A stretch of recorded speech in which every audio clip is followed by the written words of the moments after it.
This is speed. This is winning. This is losing. This is smoke and fire. This is high stakes and wild cards. This is family and tradition. This is everything on the line. This is it. This is NASCAR in Las Vegas. The South Point 400, a NASCAR playoff race, October 10th through 12th. Get your tickets now. LVMS.com. Are you ready to lock in your bets and cash in on the games this weekend? Join Jeff Parles and Alex White. One of my favorite plays here is getting 2 touchdowns with Florida State. Even though the total's been batted down a little bit, I still think it's okay to go under. Chris Andrews and Vinny Magliulo. I don't think this is a great Kansas City team. I think the Chargers win this game. All right. If you see a hook here, it's not going to last long. The wise guys are certainly not going to play the favorites. Every NFL matchup, every college game that matters, the spreads, the stats, and the smart money plays. Are we sure either of these quarterbacks are good? Hell no, we're not sure. Bet your winning edge with Football Frenzy, streaming live on YouTube every Friday at noon Pacific.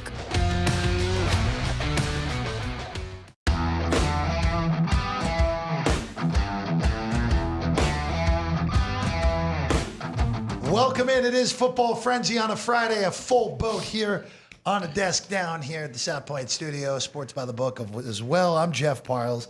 To my left, Vinny Magliulo. To my right, Alex White. To the far side of the desk, Chris Andrews. Ladies and gentlemen, or lady and gentlemen, I should say, good afternoon. It's great to be here. We got the next 2 hours for all football talk, guys. Let's It'll go. be a lot of fun today. You ready to roll? Let's do it. I know you're ready, Vinny. Let's go. Chomping. Let's you know what? Let's just dive in. We'll get the reaction to what happened in Lambeau Field at the top of the second hour. If you're new to the show, 2-hour show roughly. First hour, college football. Second hour, NFL. And we begin, Vinny, tonight in college football. We have 3 games. We don't have to worry about New Mexico and UCLA unless if Chris Andrews has something to say about that. We have 2 Big 12 games. One of them is a conference game. The other one isn't. That's, of course, K-State and Arizona. But Colorado starting Staub tonight at quarterback. After his great outing in relief last week. They're 4.5-point dogs on the road at Houston tonight, and an important game for Willie Fritz here in year 2 down in the Big Age. Well, it looks like the bettors are believing in the quarterback change. I mean, the game did open at 6, Jeff, and I'm sorry, 5. Got as high as 6 and 6.5 early in the week, but it's been all once he made the announcement. The bettors have come back in on Colorado. So 4.5 and 44.5 right now. So a little uptick. I think we'll see some over money. You know, we get into these days of the games. Public will get involved, and they love to bet the overs. So Houston 2-0, Colorado coming in at 1-1. But the big news is obviously the quarterback change. Yeah, I think they made the right move at quarterback. I mean, the kid looks like he just produces. I mean, his numbers are not fantastic, but he gets him in the end zone, and I think it is a big year for Willie Fritz. And this game isn't on my list, but I kind of like Houston in this one.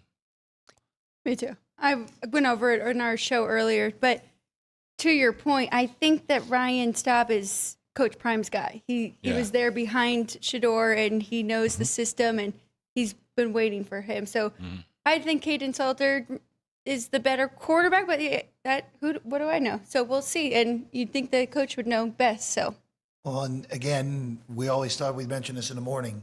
It was Juju Lewis against Caden Salter all summer long. No one even had Staub on the radar. There he is, starting the 3rd game of the season. 4.5-point dogs tonight with Colorado. Kind of lean towards your way, though, Chris. This feels like a favorite game with a well-coached Willie Fritz team coming off of a dominant second half against Rice. This guy's been a hell of a coach for a while, and he's got, pretty good opportunity here. He's in the Big 12, and, I think he's got a chance to do something. Vinny, the other game, Kansas State has been as disappointing as anyone in the country through 3 weeks. They lose in Ireland. They should have lost to North Dakota in week 2. They lose to Army as a 17-point favorite last week. Now they play Arizona. Arizona, we really haven't learned much of anything. They played 2 bad teams. Well, Hawaii with an injured quarterback and then an FCS opponent a week ago. K-State's a 1-point favorite in this game, so that is a favorite flip from where you guys opened it. Yeah, I did open as Arizona a 1-point favorite. And, again, you don't want to overplay revenge, right? But if you look at last year when these two teams met, K-State, they put it on them, on the Cats pretty good, 31-7. So this one here, you mentioned it, Jeff, money favoring going towards K-State. I suspect I think that can come back. You want to get the latest injuries on this, all games actually, because both of these teams have significant offensive injuries, and you want to particularly pay attention to the injuries at the skill positions and the O-lines as well. So, but right now, the total on the game holding pretty steady at 54.5, which is where it opened. But as you mentioned, a favorite change. But I suspect we'll see some Arizona money here, Chris. We're in week 3. K-State has shown nothing. Yeah. I mean, we really thought they were going to be one of the favorites. They were one of the favorites to win the conference, but they've shown me nothing. I like Arizona in this game, and I know there's not much really to judge them by, against, like you said, one weak opponent and another opponent was missing their quarterback, or at least had an injured quarterback. But I like Arizona here. I think, at some point we have to say, K-State, you are what you are. And right now, they are not what they thought they were. They are what they've produced on the field, which isn't very good. It'll be interesting. We'll learn about both of these teams tonight. Is it a bounce back at buy low for K-State, or are they just not that good? And then Arizona, can they live up to the hype of Noah Fafita and what we saw from him 2 years ago that we didn't get much of last year in Brent Brennan's first year? So I'm intrigued by this, and I'm excited. I'm just staying off, though. I want to watch. Alex and I mentioned this morning. Actually, you mentioned it first, and you were 100% right. This is an in-game game if I've ever seen it. I want to see I want to see how both of these teams look. Arizona hasn't played a real opponent yet. Kansas State is, again, this big disappointment. We'll see. If you guys had a pick, I would have said okay. Yeah. If you guys had a K-State 3, I would have said okay. I could see a whole range of results in this one here tonight, which makes this the perfect in-game game. Kansas State starting like Kansas did last year, it seems, right, with high expectations and not producing so far. I'd argue it's worse because of the opponent that they lost to last week. No disrespect to West Point, but K-State should not be losing that game under any circumstance. They didn't lose. They got dominated. Got physically manhandled. Yeah, dominated.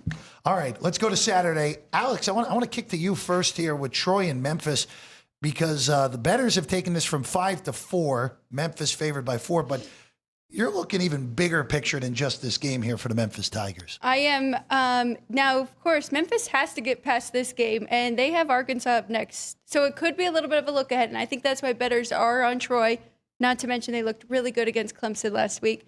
But I think Memphis is the best team in the American, so I took a little bit of them 7-1 to win the American if they can get past this one. And then that's a weird spot for Arkansas next week. Of course, they have Ole Miss this week and then another SEC opponent the following week. So it'll be a weird spot. Memphis could take advantage in that one. So I'm going to jump in now with the 7-1. I also actually put a little bit on 10-1 for Memphis to score first in this game tomorrow in the 9 a.m. slot. Okay. So There we go. We have the sheets out. Here it is right here. The first touchdown of the 9 a.m. slate and the highest scoring game or highest scoring team of the day in college football. Of course, no extra games included. Sorry if you had Minnesota last week. Yeah. But Vinny, I do this for you every week now. Public service announcement. Public service announcement. If you bet the first touchdown of the 9 a.m. window, it is not time of day. It is time of game. Time of game. Do not go up to Vinny and say, hey, but Georgia Tech scored at 9:04 a.m. and Oregon scored at 9:13 a.m. Well, that's because the Oregon game started 10 minutes later than the other. I think there's a guy out there that just does it on purpose. Just keep sending somebody else every week. He goes, see that guy up there with the jacket on? Go ask him about this prop. All right, let's go to the next game. Boy, Chris, you and I were joking about this a little bit earlier in the week, and that is you throw out the record books when the Oklahoma Sooners play in Philadelphia, Pennsylvania. Look, you think of the Sooners when with the Declaration of Independence, of course. I'm floored that this was agreed to be a home and home. Temple went there last year. I don't know why Oklahoma decided to say, "Oh, we'll go to Philly." It opened 20. This has been an interestingly bet game because you opened at 24.5. They initially was a flood to Temple. Now it's coming back the other way. Yeah, now it's the other way. Now it's 23.5. Just moved it before we came down, right, Chris? I think I'm back to 24. Woo. I don't know. Check. I might. I'm not sure. I see 23.5. I might be 20. You know, I talked to our good friend the Bear. This is like he loves this game. He loves Temple. He loves those sandwich games. Who's Oklahoma got up next? I forget. Auburn. They got Auburn next. Yep. They played Michigan last week. You know, two of the great programs in NCAA history. Now you got traveling to Temple. He was all over it. He took the 24.5, and you know we were texting. I said, "Boy, I'd love to get 24.5." I don't know if you'll ever see that. We were down at 21 at the time, and here we are back to 24. I think there are some 24.5s in the market.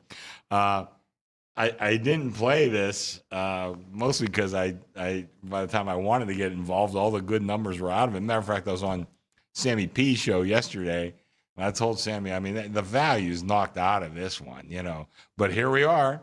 You can get value again because I think 24 is easy to find. You might even find a 24.5. So I would like Temple in this spot. Vinny?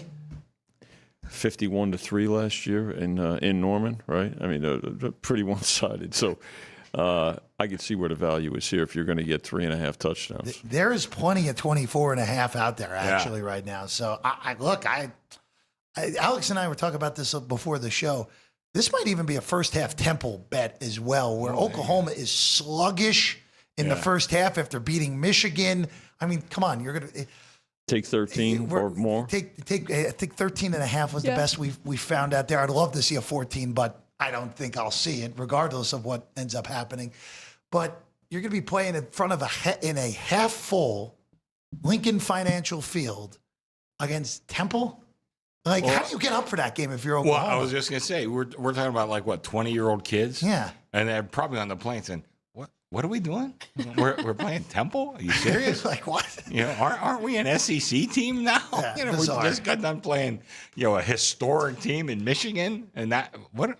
Keep the focus. That's the message, right? For Venables, right? I mean, that's what you've got to preach. Oklahoma is mental test. The second favorite, along with the Tide and the Wolverines, to be the first team to score in a 9 a.m. window.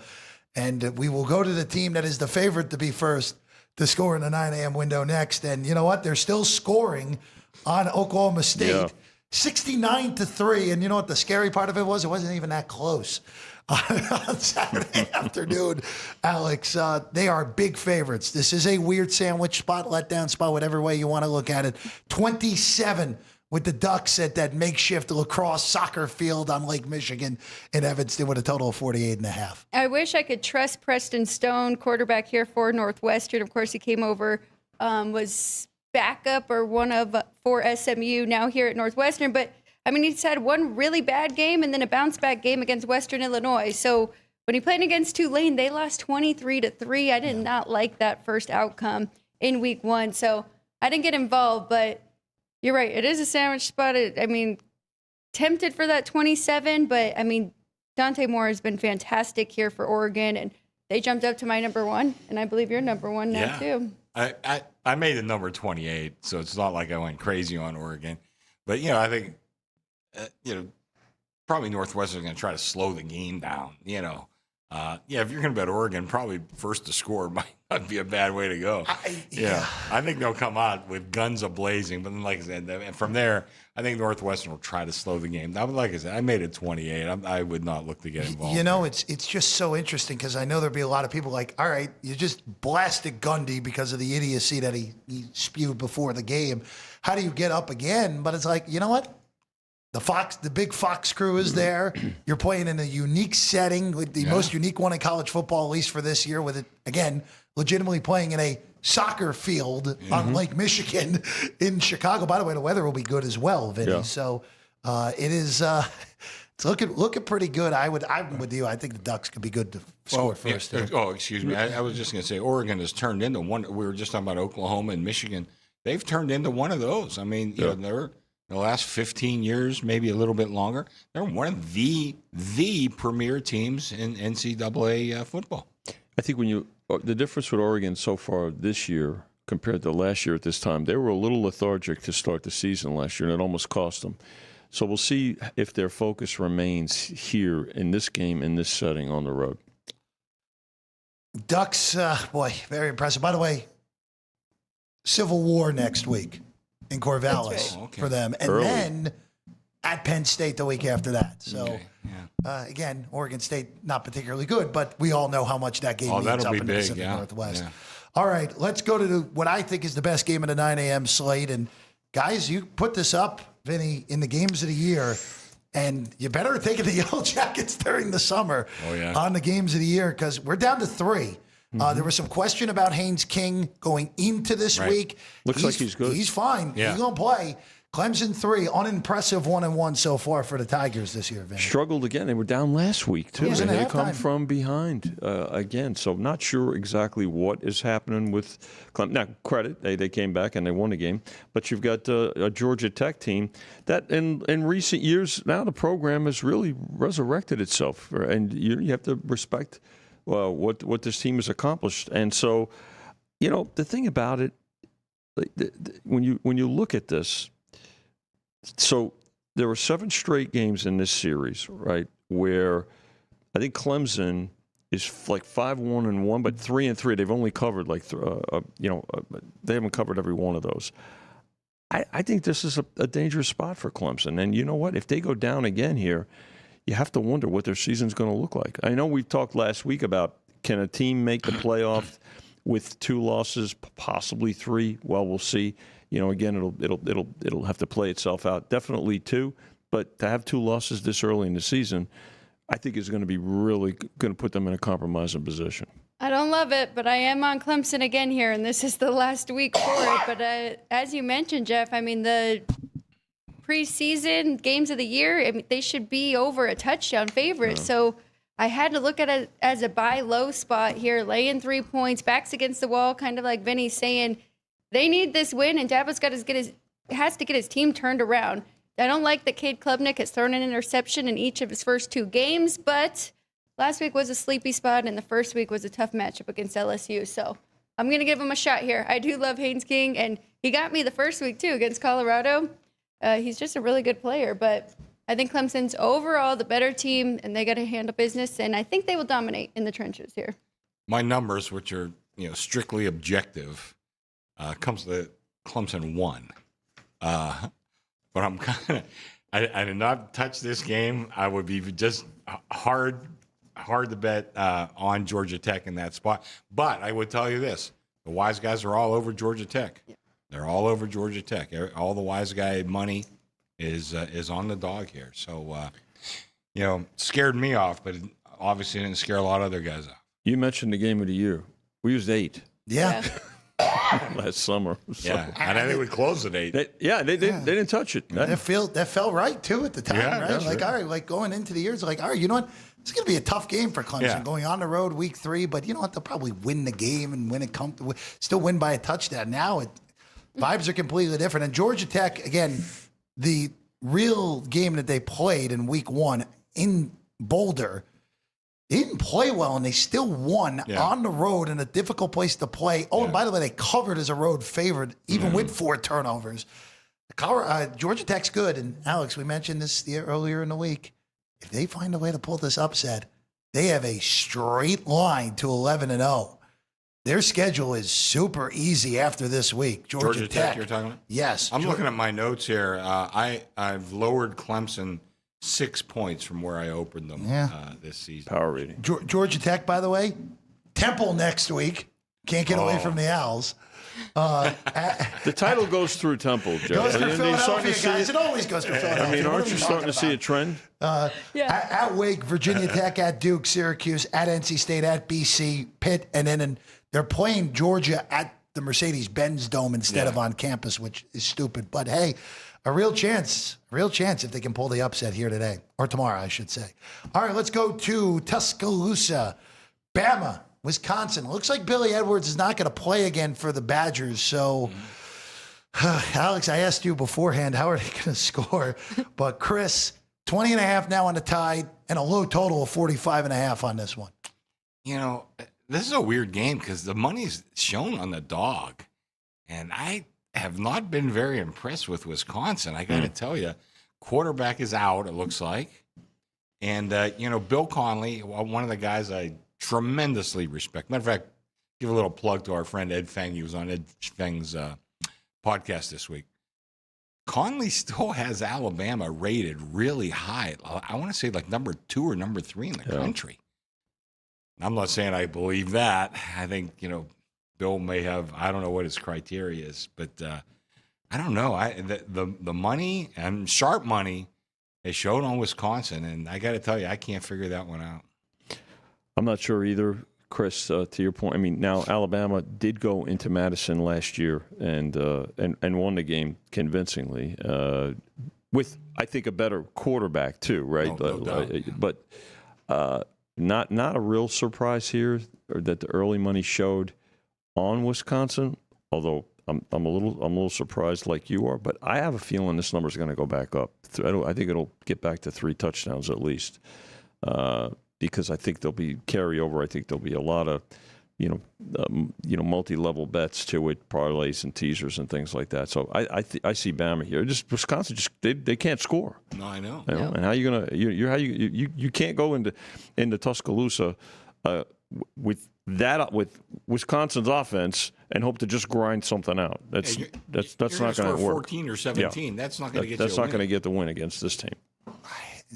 Alex, I maybe it's just because of the opponent where Wisconsin might have to, like we were just talking about, magic number here. Like Wisconsin scores 14. Like, is that enough to cover this game? Now, we already had Wisconsin and Miami of Ohio was 18.5, landed 17-0. But I think this kind of feels like a Bama runs them out of the building. We all declare Bama's back, and then 2 weeks from now they lose at home to Georgia. Or lose at Georgia, I should say. I don't think Bama's back, but like I said, I mean Conley is one of those guys I greatly respect. Oh, he's the best. And I don't know. I mean, I look at his numbers, and I was kind of surprised he still had him rated that high, but he did. Another team that is home in the state of Alabama is Auburn. Now, Alex, we talked about this before the show, and we'll bring the discussion here. We already mentioned one weird sandwich spot for a power conference team. This is another one because Auburn plays Oklahoma next week, and now they're playing an in-state team. The Jaguars of South Alabama, we talked about them last week. That game got steamed the other way, and South Alabama almost won the game against Tulane. It's up to 24.5. We're at 24.5 right now where it opened after a little bit of movement earlier in the week on this one. At 54 is the total, Alex. So I made this like 58.5 here. So diving into it, love the over. South Alabama, explosive offense, weak defense. Good recipe here, right? Because they're not really going to be able to slow down Auburn and Jackson Arnold. But I think they can score a few times to help us get over this total. But as I was really diving into it, I started to like the dog a little more and more. 24.5 here. You know that these guys are excited and going to get up for this game here against Auburn. If I'm not mistaken, the first time in program history getting to play one of the big boys here in the same state. I'm on the dog here. I got to tell you. With you, Chris. So I mentioned one of these weeks on this show, I mentioned about my old website. I wrote that article about how you just blindly take every small Southern school playing against the big Southern schools. I said SEC, but throw in Clemson and Miami and schools like that. Some guy found my old article and quoted the numbers back. It's like 67%. I mean, just blindly take every one of them. Now, here's one that I think is a pretty decent dog, and maybe not the greatest spot for Auburn. I mean, I'm on the dog here. I mean, I think this number should have been about 20. So, cutting it pretty close, for a high-scoring game. But I think 24.5. I think you get some pretty good value on the dog. Exact opposite approach by South Alabama here. The opposite of with the Wisconsin game, right? Wisconsin probably tries to keep, grind it and keep it close. I don't think it's going to work there. South Alabama here in attack mode, right? Just trying to, we'll play up tempo. What do we have to lose? Back door going to be wide open. Yeah, man. that's the way I see it. You just said it. The back door is wide open in this type of game. Look, Auburn could score 49 points and not cover this game. There's a shot at that here. And South Alabama's capable of being in the high 20s. They can get to 25. They can get to 28, absolutely, in this one. All right. We now move to the second window of games, and boy, do we start with a doozy in Knoxville, where College Game Day is this week. The Vols, the Dogs. Kirby Smart has owned Josh Heupel since Heupel's gotten to Knoxville. Vinny, this game opened 4. We had a little bit of movement, but we're now back to the opener of 4. Yeah. Georgia laying it on the road, total of 50 in this one in the SEC. They took the initial 4, went to 3.5, now 4 again. Yeah, you hit it on the head. 7 straight by Georgia, and I think with six covers in this series. I mean, they've really taken it to Tennessee. At home, on the road, it hadn't seemed to matter. And both of these programs, I think, are going in different directions. Georgia, much more steady. Sure. Tennessee, taking a step back. I mean, this number now. I think it goes back up. I'm not so sure that we're going to see a whole lot of Tennessee. We're going to need Tennessee in this game. There's no doubt about it. First wave of wise guy money was on the dog. I see some wise guy money now on the favorite. And it's one of those games, similar to that Clemson game. My numbers, just pure objective numbers, come to Georgia 2. So maybe 4 would be a play. But, boy, I just couldn't pull the trigger. I remember seeing some of those other games, and then Georgia just seems to just have much better athletes and outclass them. Or, among maybe some other factors, too. But I would have a tough time betting Tennessee in this spot. I'm right there with you, Georgia too. My dad was actually pick, and he still didn't even want to jump and take the dog. But I think I'm kind of separating, contest plays and actual bets. I'm going to take a shot on the money line here with Tennessee getting over the hump. It's really just a matter of if they can compete with Georgia in the trenches, right? Because that has been the problem, and we know how tough and good Georgia is. But now there's money everywhere, and I think it's just the parity is more and more. So I'm going to give Tennessee a shot here. I know there's a lot of outside noise about Joey Aguilar is, too many turnover-worthy plays, but he's got way better talent around him than he did at App State. So I'm going to give him a shot here. I'm not completely sold on Gunnar Stockton yet for Georgia. So if there's ever a spot where we could maybe get a dog and they're at home, I'm going to take it here today or here tomorrow. I would say, and I think I may have mentioned it, are we sure Georgia's all that good? Well, they're pretty good, but are they in that top 2-3 teams in the country? I'm not sure. You read my mind on that, because there's 2 things in this game that I'm looking at from the Georgia perspective. Look, Tennessee is what they are. They're going to score a lot of points against bad teams. Right. They're going to struggle against high-end teams because they're not quite as good up front, and Heupel's offense is kind of nonsense against good teams. But are we sure Georgia's really that good? They really, I know they didn't cover against Marshall, who flipped around and lost at home to Missouri State last week. And they really, I know there was a lightning delay involved, but they really did not look good against Austin Peay, an FCS team last week. Oh, yeah, not at all. I mean, 28-6, and quite frankly, surprised they even won by 22 in that game. And it goes to what Alex just said at the end. We don't know what Gunnar Stockton is yet. We have no clue. And this is the first true gigantic road game he's playing, too, in one of what is one of the best environments, forget college athletics, in all of sports in this country. I have no idea. I would love to be there with you, Alex. I just don't trust Heupel against Kirby. Kirby owns him.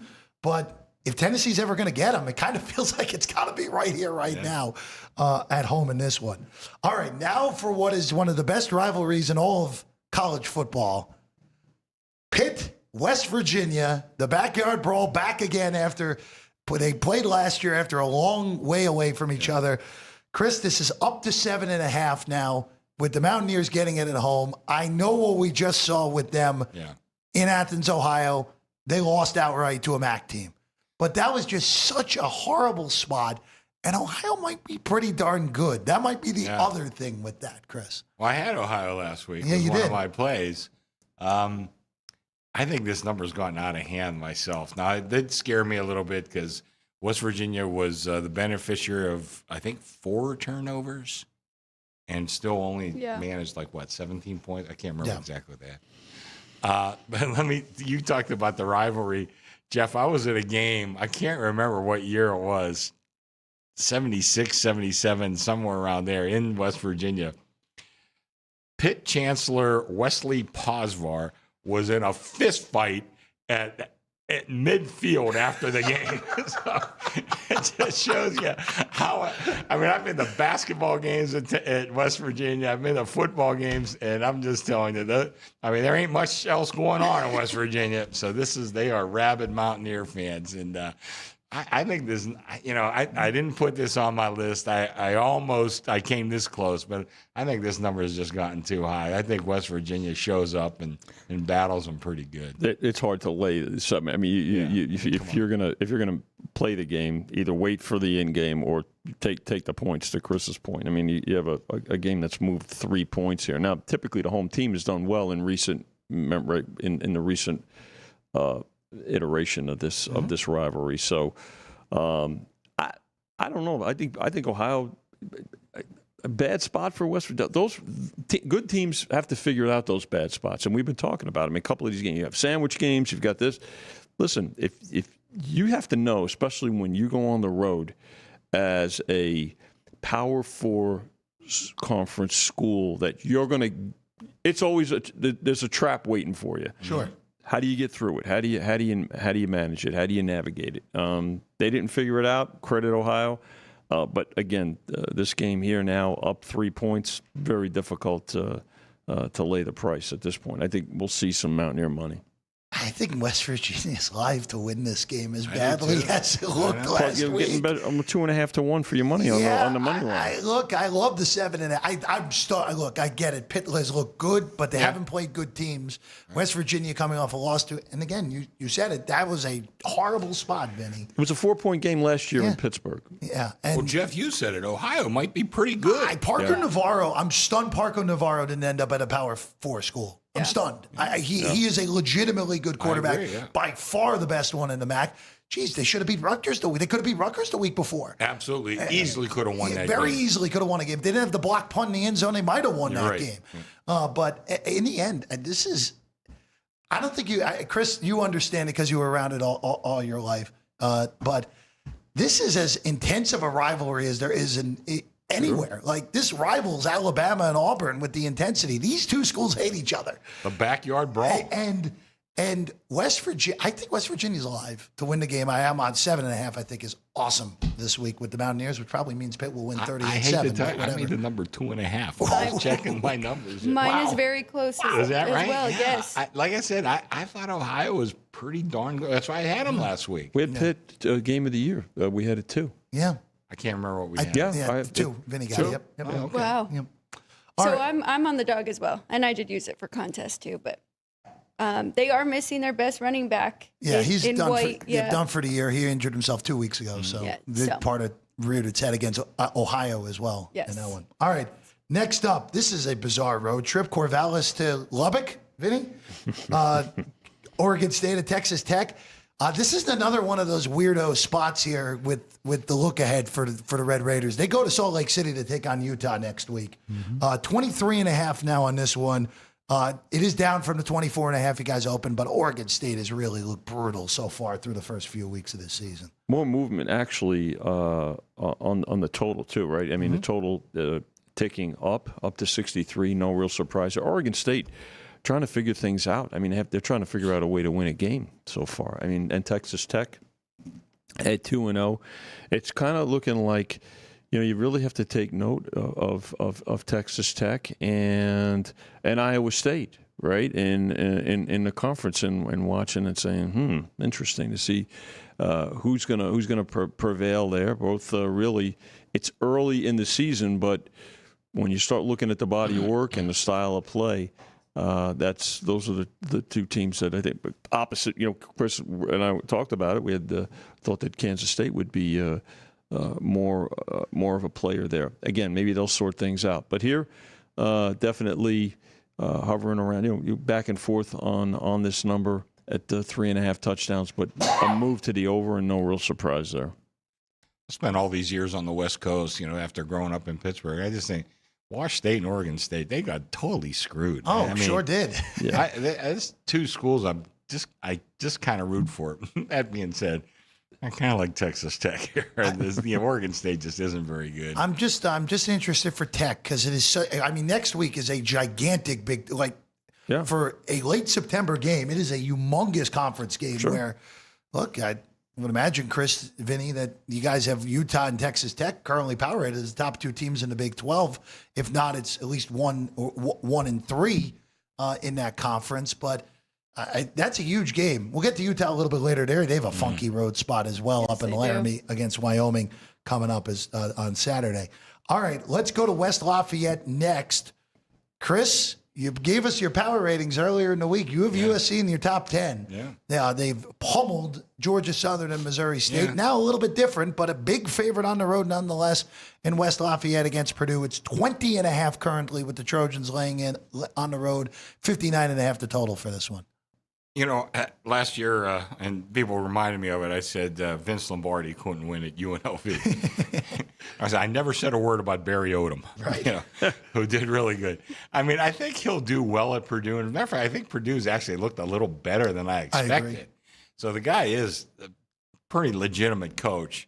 I don't like USC in this spot because, the spot is maybe not ideal. But I do have USC in my top 10. I think they're really good, and kind of too early to tell. They got the blowout two. What's Vinny call them? Tomato cans? I think that's a you. I think that's your line. That was a Jimmy. Oh, it was a Jimmy. Jimmy line. Jimmy. Okay. There you go. Yeah, it was somebody from Pittsburgh or an Italian. So either way, you had them both on that one. But it's hard to judge them yet. But I think they're really, really good, and I think we've just been kind of waiting for them to hit that stride back that they had. Maybe 15 years ago or so, and there's no reason why they shouldn't. And I think they finally got some pieces in place. Just to give credit, which I'm not sure Jimmy might have said it too, but Brett Murphy definitely said it when you were doing the show. McMurphy, yeah. Okay, what did you make this game? Because I raised USC. They're now 13th in my power rating. They're getting close. I don't think I'm that high on Purdue, but I made it 14. So I got a 6-point difference here. I like the spot, the travel for USC. I like that Barry Odom knows Jaden Mayava because he coached him and a lot of his staff. So I do think it's kind of a sneaky spot. But then again, I know USC is by far the better team, so I haven't jumped in or gotten involved yet. But are you close to this? I made it like 24. Okay, so yours is a lot higher. Beef with the number. Okay.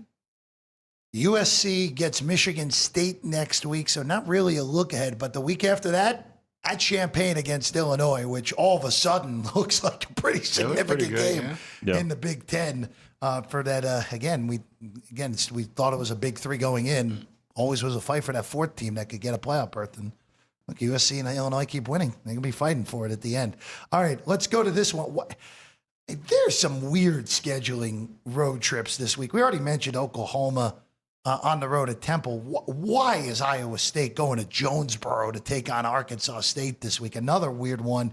Alex, it's 21 now here at the South Point. There is some 21.5 out there if you're interested on taking a dog. I am a little interested in taking that 21 here with Arkansas State. And I know they just got crushed by Arkansas, but Iowa State, kind of like K-State, I mean, this is their fourth game already, played in week 0, and a couple slugfests for them, and another one last week against Iowa. So I just think it's a little sleepy, weird spot. Now, Iowa State does have a bye week coming up, but, I mean, they could already be looking ahead to that, too, and thinking, all right, 4 games done, and Arkansas State catch them by surprise a little, especially after they're seeing that score against Arkansas. So 3 touchdowns. I'm not quite that high with my numbers, so a little bit of a lean. But like Chris mentioned earlier, when you get this big of a spread, you want to have way more than 2.5. I've got to have like a 5-point difference, if not more. Well, I think that was a big game for Ark State last week. I mean, I forget who and what I was watching. They were saying this is like the game of the year for Arkansas State. Now, we know what it is for Iowa State, playing Iowa. But Ark State, I mean, I almost pulled the trigger on Ark State last week after hearing that because I thought, it looked like a good spot for them. But, man, they got pummeled too. And that was just, right now, and really, you look at I look at my numbers. I had them, where did I have them at the end of last year? Like, really a horrible, horrible team. Had them improving this year, but they haven't looked like they've improved. And I think this is just a bad spot for Ark State after losing so big to that in-state rival. I don't know if Iowa State can even put up, what are they going to need, 35, 38, 40 or something like that to come. I don't know if they could do that, but I would not touch Ark State here myself. Yeah, it's brutal. You mentioned it. I mean, you're playing your in-state rival, and by the way, the game was in Little Rock. It wasn't even in Fayetteville last week, and they still got drilled by the Hogs, who we'll get to a little bit later. Well, both teams coming off of an emotional game, right? And face it here. And then for Iowa State with the bye next week, maybe it's a depth game, if you will, like where they're going to let's get some bodies, some rest if they can, or less reps. And again, if they come out of this one and they're 4-0, then certainly in a really good position with a bye week coming up. But right, and I think a lot of people are looking at that. That's why there hasn't been that much money on this game so far. And I'm not so sure that. It's certainly not going to be the handle game of the midday schedule. All I can say with Iowa State is their schedule is pretty favorable. Like you take care of business here as a 3-touchdown favorite. You already beat Iowa. You already beat Kansas State. Again, none of us thought the Big 12 could get multiple bids, but their schedule is easy enough where they could push for an at-large bid even if they didn't win the Big 12. All right, now let's go to what we all expected to be one of the most important games of the day in Week 3, South Florida at Miami. As we all expected, the Bulls have 2 wins against ranked teams. Now, granted, neither of those teams are ranked anymore, but hey, they still did it when they were ranked. They're not ranked because of the Bulls. Yeah, that's correct. Exactly right. You got right on it, the Chens. Miami whipped up on, I think it was Bethune-Cookman last week. So not much to be said after beating Notre Dame in Week 1. 17.5 currently, with Miami laying it against the Bulls in this one. And Miami rested several starters last week that had some nagging injuries. I'm not so sure everybody is back this week. This game did get up to 18 and then took it back. I'll tell you what, this South Florida team is also playing for some recognition to possibly get into the one of the Power 4 conferences, maybe the ACC. I mean, to have them in the Tampa area to be, to have representation in the ACC, I think would help the ACC, because let's face it, there has been teams exiting the ACC. It was almost talk of the ACC, going the way of the Pac-12 in the last couple of years. So this one here, I mean, Miami, look, South Florida's got their work cut out for them, but they believe, there's a lot of familiarity with a lot of players and coaches in this game, obviously, with both teams being in Florida on opposite coasts. So I'm not going to say this is the rivalry game that, a Miami and a Florida State or a Miami and a Florida would be. But tell you what, got to give the Bulls credit for making noise down there. I made the number 14. I'm not going crazy over this, but this is almost all the wise guys I know are on the favorite. Yeah. They like the favorite. I mean, like I said, to me, this would not be a playable game for me, but, I don't know. I mean, I wouldn't be crazy jumping in on Miami, and the wise guys definitely are. So, I don't know. But like Vinny said, too, we're 17.5, 18, back to 17.5. Doing great business on this game, so as long as it doesn't fall anywhere near the number, I'm okay. I think, I think Miami throttled them pretty good in in Tampa last year, but I think this South Florida team is better than last year's significantly. team. Yeah. Well, just look at the results so far, right? I think they were about 17-point favorites a year ago on the road. Byron Brown's been as good as anyone at the quarterback position so far this year, and he only played 4 games last season. Yeah. So 17.5 currently on the Canes against South Florida. All right. Ohio State, Chris. Ohio State usually is not historically scheduled these type of games against even though there's not, again, Ohio is there are a few other MAC schools in that state, but they usually don't play the in-state opponent. Yeah. Ohio's obviously coming off a monster win. Yeah. It's down to 29.5 now with the Buckeyes landed. They're betting the Bobcats here at the shoe, Chris. I made it 30. I have no real opinion. But you know what was kind of funny is the Bobcat went and I tried to beat up what do they call him, the chestnut or whatever. Oh, the Buckeye. The Buckeye. Yes, that's right. Mascot fight? Yeah, the years ago mascot now. fight Yeah. a couple years ago. God bless. I mean, that's what college football's all about. So I don't know. Like I said, I made the number 30. I have no opinion. Same here. So this was Not a lot of pass for movement. me. I'm betting on the dog. I liked Ohio north of 31. Yeah. Now I whatever. Hey, look, if this game is close, there'll be a lot of fun narratives around this. But again, I said it before. Parker Navarro should be playing at a Power 4 school, and he's at Ohio. So, Well, Tom Blazek, who's the sportsbook manager, he handles. He's a huge Ohio State fan, and I wouldn't mind Ohio showing up. That might be kind of fun. Love you, Tom, but a couple times a year, I don't like you so much. another MAC Big Ten game, real quick, Vinny. Illinois, this is another one of those horrible look-ahead spot on the road in Bloomington next week against Indiana, which will likely be undefeated against undefeated. 27.5, currently the number on this one. They took it through 28. It was 28.5 at the onset. They took it. They took the 4 touchdowns, Jeff. Yeah, I mean, again, but Illinois has looked very impressive, as you mentioned, too. Just up-tempo, just in attack mode and playing with pace. So I don't know. I mean, I think this game is also a game where you look to take as many points as you can, and that's why they took the 28.5. I don't know if there's going to be a whole lot of support for the favorite here, but I think we'll continue to see West Michigan money, if at all. But again, not a game that's going to draw a whole lot of play. Not a lot of movement on the total either. So it's just, I think, down about a point or a half point. Real quick, Chris, I do want to just throw out there for everyone, of course, the prop that you guys put up at the beginning of the season is still out there. Mm-hmm. The SEC has become a plus 110 favorite in that market. The Big Ten's gone 10 cents back to plus 150 from the onset of the year. 6-1 on the ACC, not a big shock there. Florida State now all of a sudden seems to be nationally relevant again. Yeah.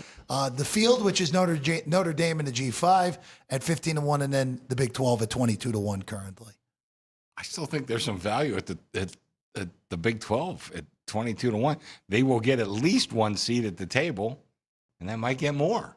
So I don't know. I think I'm not saying they could win it, but you probably get some good hedging opportunities with them if things turn out right. Let's go to the SEC, and we got a few SEC games in a row here, and we go to Oxford first. Arkansas, after demolition of Arkansas State, takes on Ole Miss, who struggled but won, did not cover against Kentucky.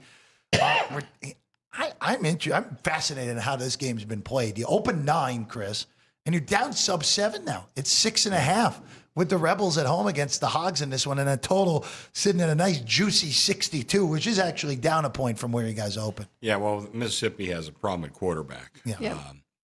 Sammy P texted me the other day. The quarterback looks like he's going to be out for Mississippi. I don't know. They took him off the injury report Really? now. I'm just going by Sammy P. So as of right now, the latest 8 hours ago, Simmons was not listed on the injury report, so he might be dinged up, but he is going to at least attempt to hear it. Well, I think that's part of the move because I think numbers wise, and Mississippi's that's another hard power rating team for me because they're similar to Tennessee, similar to Penn State. They'll blow out bad teams, and then probably give us like a false sense of how good they are.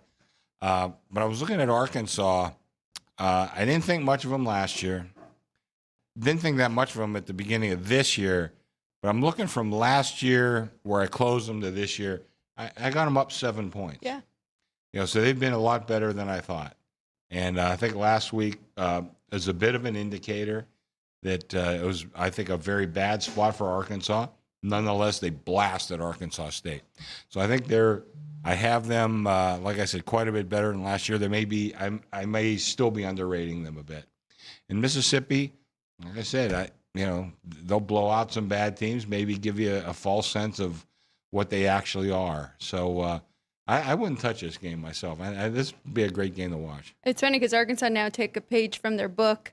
Pittman did, because their first 2 games they've looked very good. They actually were like leading in yards per game and yards per attempt or yards per play, I believe, between all college football in the FBS level. So they really have. The first 2 games looked great. I do like Taylor Green, the quarterback.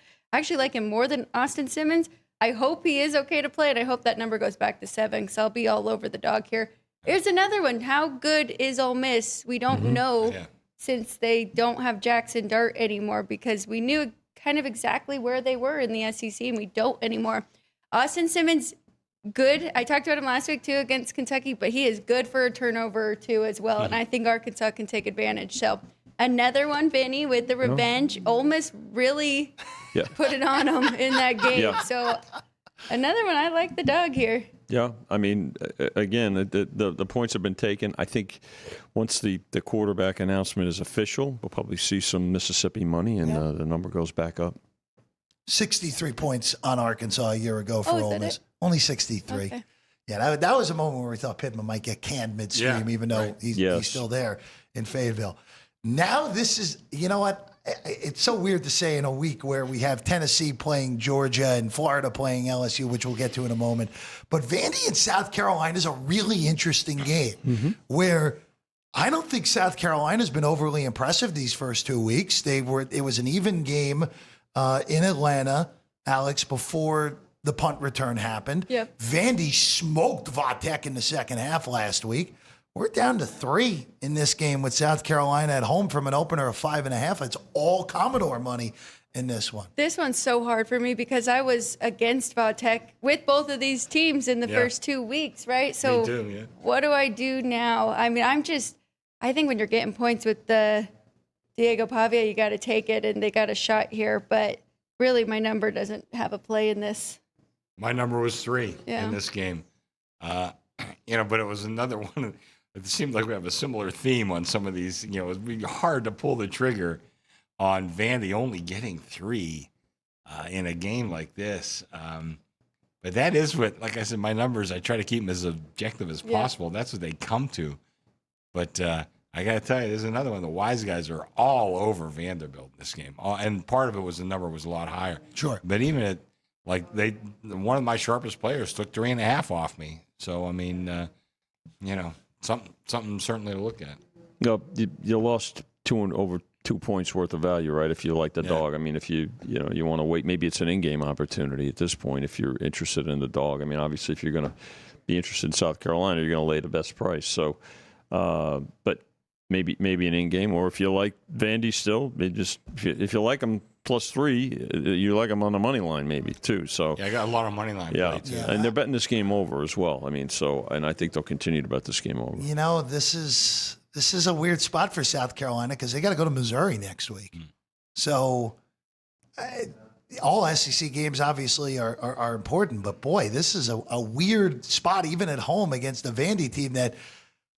Diego Pavia has brought some legitimacy to that team. They might be the best 6-6 team in college football this year, but they're going to be in every single game, and they're going to pick off an opponent or two that you don't expect them to. Well, I remember last year we were doing conference season wins. I think I put them up at 1/2. Well, and they beat Alabama. I can remember this exact conversation with my good friend Vinny. I said, Vinny, show me one victory on this schedule. Of course, they had a lot more than that. But the thing is, I've been rooting for Vanderbilt forever. How long have I been doing this? 49 years. I've been rooting for Vanderbilt all these years. And now all of a sudden they're getting some respect, and I guess I'll probably still root for them. It'll just be in my DNA to root for them. That's not out of fandom, folks. That's out of need. No. I used to make the joke I might get a tattoo of Vanderbilt. I've never even been there, but I might get a tattoo of them because I root for them every week. The Commodore mascot that looks exactly like Terry Bradshaw right on your arm will be perfect. All right, let's go to Baton Rouge next.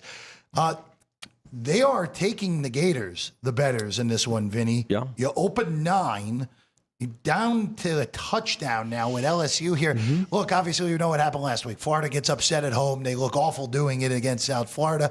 LSU sleptwalked, but won comfortably in a game that they didn't even reach the number they were laying in the amount of points last week. Well, I think, even going against the trend, right? Because LSU in this series, they've won 5 of the last 6 matchups against Florida, but they've only covered a couple of times. So maybe I think that's where, the the interest has come in taking the points, as you mentioned, Jeff. So, but LSU so far with Kelly and since that first game, this is going to tell you a lot about LSU, I think, and Florida too. But I think if LSU, they overcame that first game of the year jinx, if you will, right? Or those frustrations where they won out, or they've won a couple of games.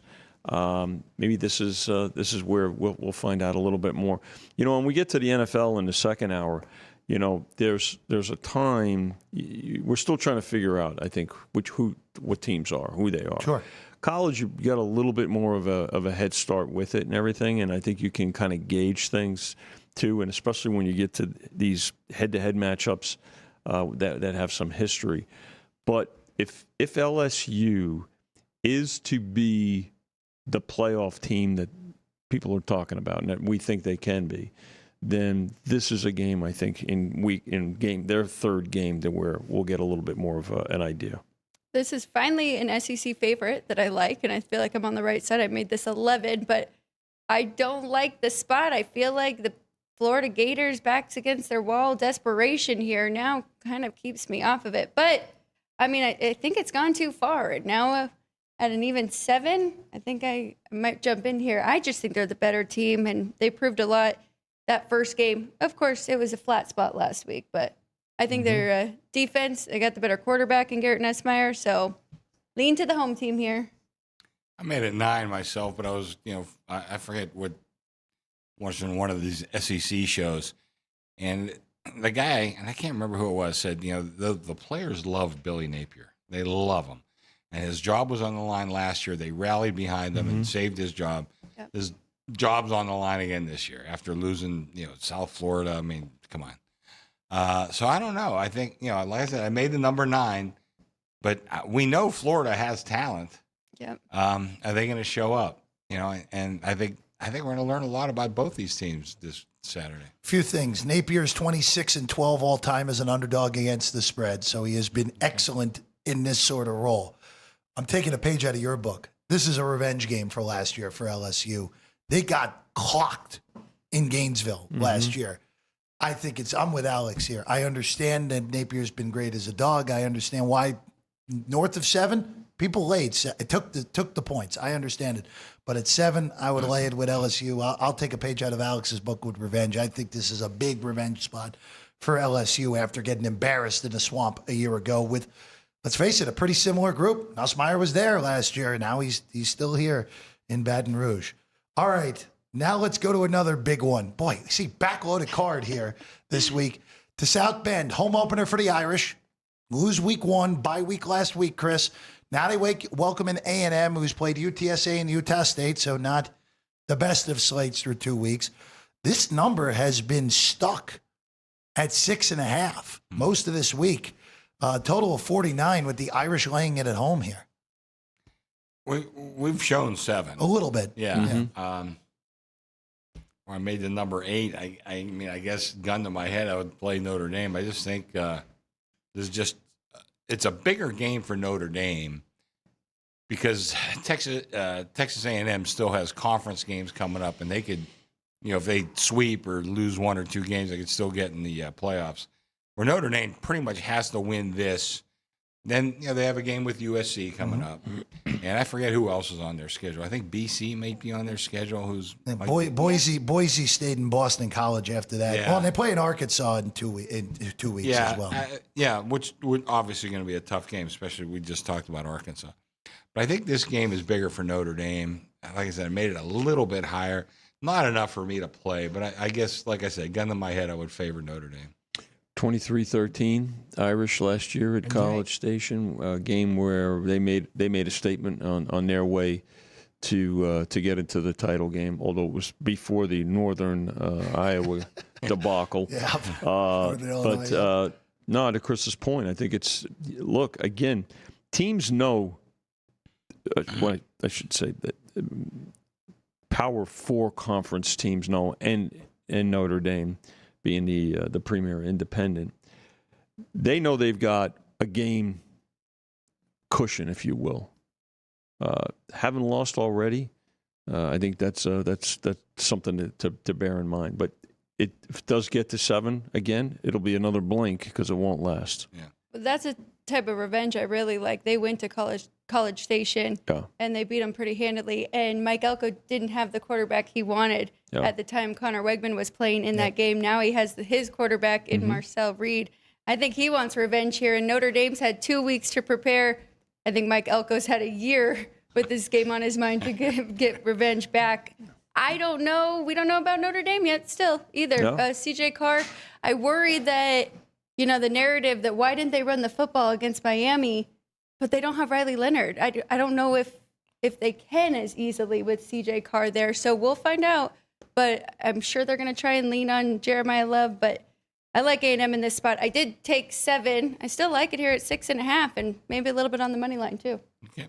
Under. I know that this went up a point, but I think both of these defenses are still high. I know A&M hasn't shown it particularly yet, but these are high-end defenses, and Miami's offense is really talented. I'm not gonna overreact to Notre Dame giving up in the high 20s to a high-end offense like that. Anything to be said about A&M? They've started both their first 2 games very slow. They have, yes. So that might be I might actually, if you didn't get a 7 yet, you maybe could wait and get a better number in I game. tend to agree with that. With you on that, Alex. Let's go to New Orleans next. Darian Mensah makes his return to Tulane as the Duke quarterback. Boy, Vinny, Blue Devils had their opportunities last week, but turnovers do them in, and that game ended up getting way out of hand in the fourth quarter to blow out, lost Illinois. Tulane struggled. They only won by a deuce against South Alabama. This has been one of the more interestingly bet games of the whole week to me. You guys opened 3. Got as low as 1. We're at 1.5 right now with the Wave laying it with a total of 52.5. They think that Duke is going to respond after last week. I don't know. Emotionally, a real difficult game. But they took everything from 3 all the way down to pick, and now they're laying it back up. So, down the ladder, now go back up the ladder with Tulane. I think we're going to continue to see Tulane money through to this evening and into tomorrow. Total on the game at 52.5, which is, it got bet up from originally from the 53 and then came back down. So 2-way action on the total. But I think we'll continue to see Tulane money here in the next 24 hours. I made Tulane 3. Tulane was my team at the beginning of the year, and with Duke, they had 1 million turnovers last week, and I'll tell you one thing I've noticed over the years. If you see the wise guys jump on a team like they did with Duke, take note of that. Now I know they lost. They also had a bunch of turnovers. But, that's a team that they regard very highly. And they've bet them so far this week, too. Something that might be interesting that we could look into, because I know you've done this and you were doing it with, the lower teams against SEC in-state. The team seemed to get up for their quarterback playing against old schools, right? And that example right there with Notre Dame and Texas A&M last year, it was Riley Leonard going up against his old coach. Yeah. Well, I like this spot here for Duke, and I think they probably had some tough practices this week about taking care of the football after 5 turnovers. So I'm going right back to Duke. I was on them last week, got crushed there, but I'm taking the 1.5 here. I think they should win this one outright. I don't know if Tulane's as good as what we've had in the past, and I know you're not really a Retzlaff guy. Hey, it's also a weird spot for Tulane. Even though they're playing a Power 4 team, they go to Oxford next week. They're playing Ole Miss, so it's not like that program has become pretty good. Yeah, it's pretty amazing. I mean, other than that 1 year, that they went undefeated, that was a program that was in the doldrums for a very long time. All right, I want to hit 2 more games here in college before we head over to the NFL. This is a bizarro spot that I want to bring up because Utah plays Wyoming. Of course, they were in the same conference forever with each other. Now, of course, Utah Power Conference team. 23.5 with the Utes now, down from 24. Utah hosts Texas Tech next week, Chris. That's why it's a little bit of a funky spot for the Utes. Well, I liked Utah originally, and then I talked to Alex, or my good friend Alex White. She told me she liked the dog a little bit. And the more I looked into this game, I really don't like Utah. I think it's going to be a tough spot for Utah.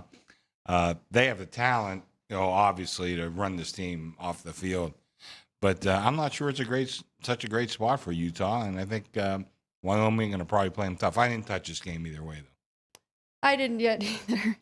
My numbers do say to take Wyoming, but I don't know if I've adjusted Utah enough yet since the start of the year. I mean, I've moved them up each week, but I don't know if it's enough yet. I don't know if we should give full home to Wyoming. I don't think it's as tough travel spot for Utah as it is other teams, right, Vinny? It's not. Good point, Alex. It's not. And this will be a game really where more professional season bettors will get on. This is not going to be the casual fan on this game. And the 24 was a take, and for the reasons that we already talked about.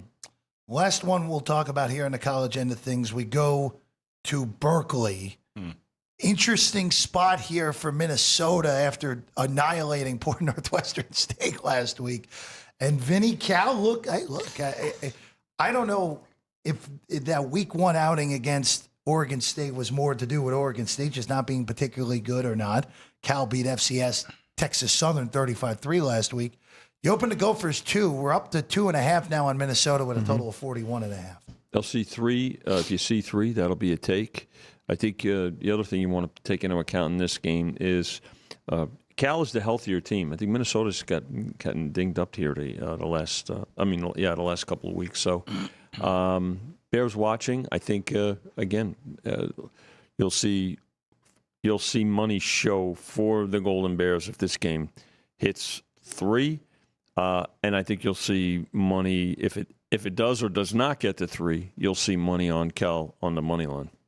Last year we did pretty well with teams traveling right over to the West Coast here. I like this spot for Cal, getting 2.5 at home. I like what I've seen from them. I mean, really good first game against Oregon State and then followed it up last week with an easier opponent. But I don't know how to say the freshman quarterback's name, Jeff, if you do.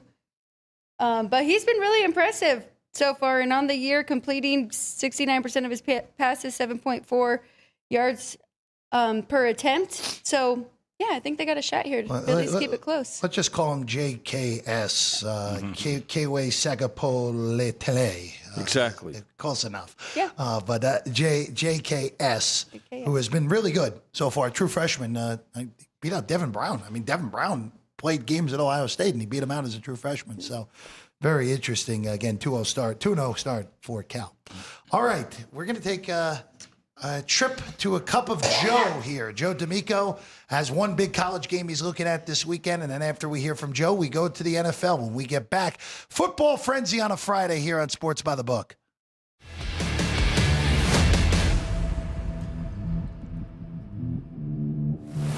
Hello, sports fans. World champion handicapper, Las Vegas' biggest daily sports bettor, Joe D'Amico, coming to you on behalf of the South Point, my favorite place on the planet, my home away from home. I've got a couple of big winners for you. I want to start with a Saturday winner, and I want to talk about the Notre Dame Fighting Irish. It's true, my friends. The last 2 times Notre Dame Fighting Irish took the field, they were defeated. Last season's January 20th Bowl Championship, they were manhandled by Ohio State, then opened up this season and got upended by Miami, Florida. Maybe that's why this line is less than double digits. Because, my friends, that's how I have them figured out in my power ratings, a double-digit favorite. But we can make that work for us, sports fans. Yes, Texas A&M started this season 2-0 straight up, but has failed to cover big numbers against UTSA and Utah State. Believe me when I tell you this is a huge, let me repeat it again, huge step up in class for the Aggies. A season ago, the Fighting Irish took them down on the road 23-13. And let's be honest, playing at College Station is a difficult task for any team, let alone winning. Now Notre Dame is on their own stadium hosting Texas A&M. The Irish also had a week off to rest, heal, and prepare for this matchup. That is huge, sports fans. Believe me when I tell you that is huge. Notre Dame owns a monster defense, and the Aggies' offense really hasn't been tested yet. I doubt very much they're going to be able to throw the ball at all here. And on the flip side, I feel the A&M rush defense is very vulnerable and will get steamrolled in this matchup. Let's not forget the Irish. 9-3-1 ATS at home the last 2 seasons. This is a team that just not wins at home, but they cover at home as well. I may be Sicilian, sports fans, but this Saturday, I'm all Irish. Top of the morning to you. Take Notre Dame. They're going to win by double digits, my friends. This is Joe D'Amico. Good luck and have a winning day.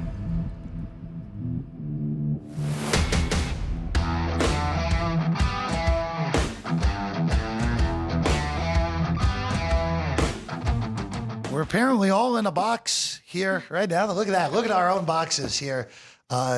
Jeff Parles. Oh, I'm going clockwise today. Jeff Parles, Vinny Magliulo, Chris Andrews, Alex White. See, last week I went counterclockwise. You did. Now, you were racing in Europe. Make sure you're chatting along with us today on the Football Frenzy side of things. Right, Alex? Yes, and Vinny was just talking about people stopping by and saying hello Last from the week, chat. right, So, we had a young man stop by. Zach Pritchard and his buddies who were in town. Remember, Chris? Yeah, and they loved the big show. fan And of they the show, listened to both of you, Alex and Jeff, during the course of the week. So always appreciate folks not only tuning in, but also stopping by and saying hi. So it's nice to visit with the viewers. and then, of course, we saw JR yesterday, too. Yeah, who stopped by and good. Yeah. is going to have to claim his comp buffet here soon. He's a 3-time trivia winner. Strong. That eats right in my margins, fellas. Oh, no, man. I'm just joking. Oh, man. That's no problem. All right, let's go to the NFL. Let's start with last night first, Chris. Packers win 27-18. It was not that competitive. Green Bay covers all numbers. The game stays under all numbers. But Chris, the bigger news is in the futures book now with Green Bay, who is now the betting favorite in the NFC here at the South Point and is now the third favorite to lift the Lombardi after what has been a demolition through 2 games for them over 2 teams that were in the playoffs a year ago, Detroit and Washington. A lot of that is money. Yeah. You know, I mean, not just my personal feelings, which I do think they look really good. Tell you that what I really liked about them, and I heard a couple of people mention it on some of the Talking Head show this morning, with Micah Parsons, those corners and defensive backs can play right up. I mean, you don't get an inch of breathing room. You know, that takes away so many possibilities because they know that defensive line is just not going to give any quarterback any room, to fade back and go through all his progressions. I mean, we're talking about Jaden Daniels, a kid that, they were going to put him in the Hall of Fame after last year. He looked great. He didn't look so great yesterday. Not sure how much of it was his direct fault, but he did not look good, and a lot of it had to do with Green Bay. But anyway, we got a lot of futures money on Green Bay. I lowered the hell out of them. I don't want any more exposure because I think they're legit. They're a legit contender. No question that the Packers are improved. There's no doubt about it. By the way, the youngest team in the NFL as well. The Commanders, a more challenging schedule this year than a year ago, plus film is a great equalizer, particularly for quarterbacks, right? I mean, the defensive coordinators, they can break things down in a lot more detail. And so I also want to see now the Packers go on the road. The thing about the NFL is this. We're not going to know the true identity of a lot of these teams until we get towards the end of this month or October. Bill Parcells always had a school of thought that that September was still almost like preseason. I mean, the games counted and all, but now with 17 games still, right? And we've got teams that the Bills, for instance, Josh Allen did not play it down in the preseason. You've got several teams, the Rams, no starters played in the preseason. So they're still trying to get their rhythm. And I think it's going to take several weeks. Now, you can look at some teams and you go, hey, listen, look, are the Bills, the Ravens, and the Packers have a look? Do they have a look? And are they on a course to be in the postseason? Oh, yeah, obviously, yes. But start looking at some other teams and, and really trying to figure out identities of teams. We're not going to really know them until we get to October. Green Let me Bay. expand on that for 1 second. Please. I think that's you talked about the preseason. I don't think these coaches, general managers, executives have figured out preseason yet on what's the best way to do it. We saw too many teams that never had a quarterback particularly play it down. I mean, a whole bunch of them. Now, Vinny, you remember, we're a lot older than these two, but you remember when they used to play 6 preseason games, and they, the first week, probably hardly anybody played. But by the second week, starters played a quarter. Then the next week they played a half. Yep. Then the next week, and by the time you got to the last game, they're playing 3 quarters or oftentimes like the entire game. And I don't know if it was good or bad. But it was definitely different. And I'm not sure the way these teams are handling it now is the best way to do it. I'm not sure. I don't look to me for advice because I don't know. I think you have to look at your individual teams. And there's a lot of coaches still trying to figure things out too. We saw it on Monday night, with the Bears. I mean, there's things that there's a lot to learn. Coaches are still trying to learn their players and their teams, and vice versa. So it's going to take a little doing, and that's why, from a betting standpoint, well, what are you looking? Sometimes, look, you don't have to bet every game. You have to watch and study. And again, sometimes the most important play is the one you don't make. Okay, and don't listen to save Vinny. You got to go out there and bet But every there's single other game. things. But there's Every other. game. Let me tell you. Teasers, this parlays, far. However, Come there on. are other things, as Jeff will show you right now, that you can participate in. Let me finish. Go ahead, Jeffrey. Sorry, I mean, look, we brought it up on the show this morning. I mean, huge winner on the half card parlay card last week. Huge winner on the ties win. 10 teamers. 10 teamers. They got that's there. all. There you go. $40 into 20K on one, and then 20 into 14K on the other. It's a pretty good day in the office when you have that. Not bad. They'll The bet. last 2 right there were pretty They'll fortunate. bet. Man. Yeah, let's. The Syracuse one was the luckiest one of the whole year for that card. Yeah, there's a few of them on that card. That one was crazy, though. All right, let's go to Sunday, guys. And let's start with a game where both teams did not look particularly good last Sunday. And one of them looked like maybe the worst team in the NFL, and that was the Miami Dolphins, Chris, who were, look, it was 33-8 was the final against Indy. Indy scored on all 7 possessions. It's the first time in franchise history that's happened. They've only had Manning, Unitas, Luck in that franchise. Miami was dreadful. But yet here they are. They're a favorite against the Patriots, who didn't look particularly good against the Raiders in a week 1 loss as well. Dolphins, you open 1.5. That's where we're currently at. Totals 43.5, down a half point from the opener. Well, this is the classic case, and the whole week is going to be this. Sure. Do we react or do we overreact? And I think the proper reaction to Miami is we thought they were going to be terrible. They are terrible. Okay. Now, there's a couple teams we thought about would be vastly improved. New England is going to be one of them. So 3 hours on last Sunday, now all of a sudden we have them as an underdog to the worst team in the league. I like the dog here. Well, the dog. Okay, I like New England in this spot because I think we are overreacting to what we saw last week in New England. They were not any good. They were terrible. But I think they may be okay. Or I don't think Miami. I think we talked about it in last week's show. Every wise guy I talked to thought Miami was going to be horrible, and I don't see why to change an opinion at this point. But I think New England has a chance to be good, and I don't think we should throw out what we've been believing for the last 6 months just for one bad game on the opening week of the season. Chris talked about, previously in years past, how many preseason games there were and things like that. And things certainly change. They evolve. It's very easy, and oftentimes there's an overreaction by bettors from week 1 to week 2. And it's something that you want to just watch. Again, look at box scores. Watch as many, and you have the ability to watch every game now, so you can see how things played out and stuff.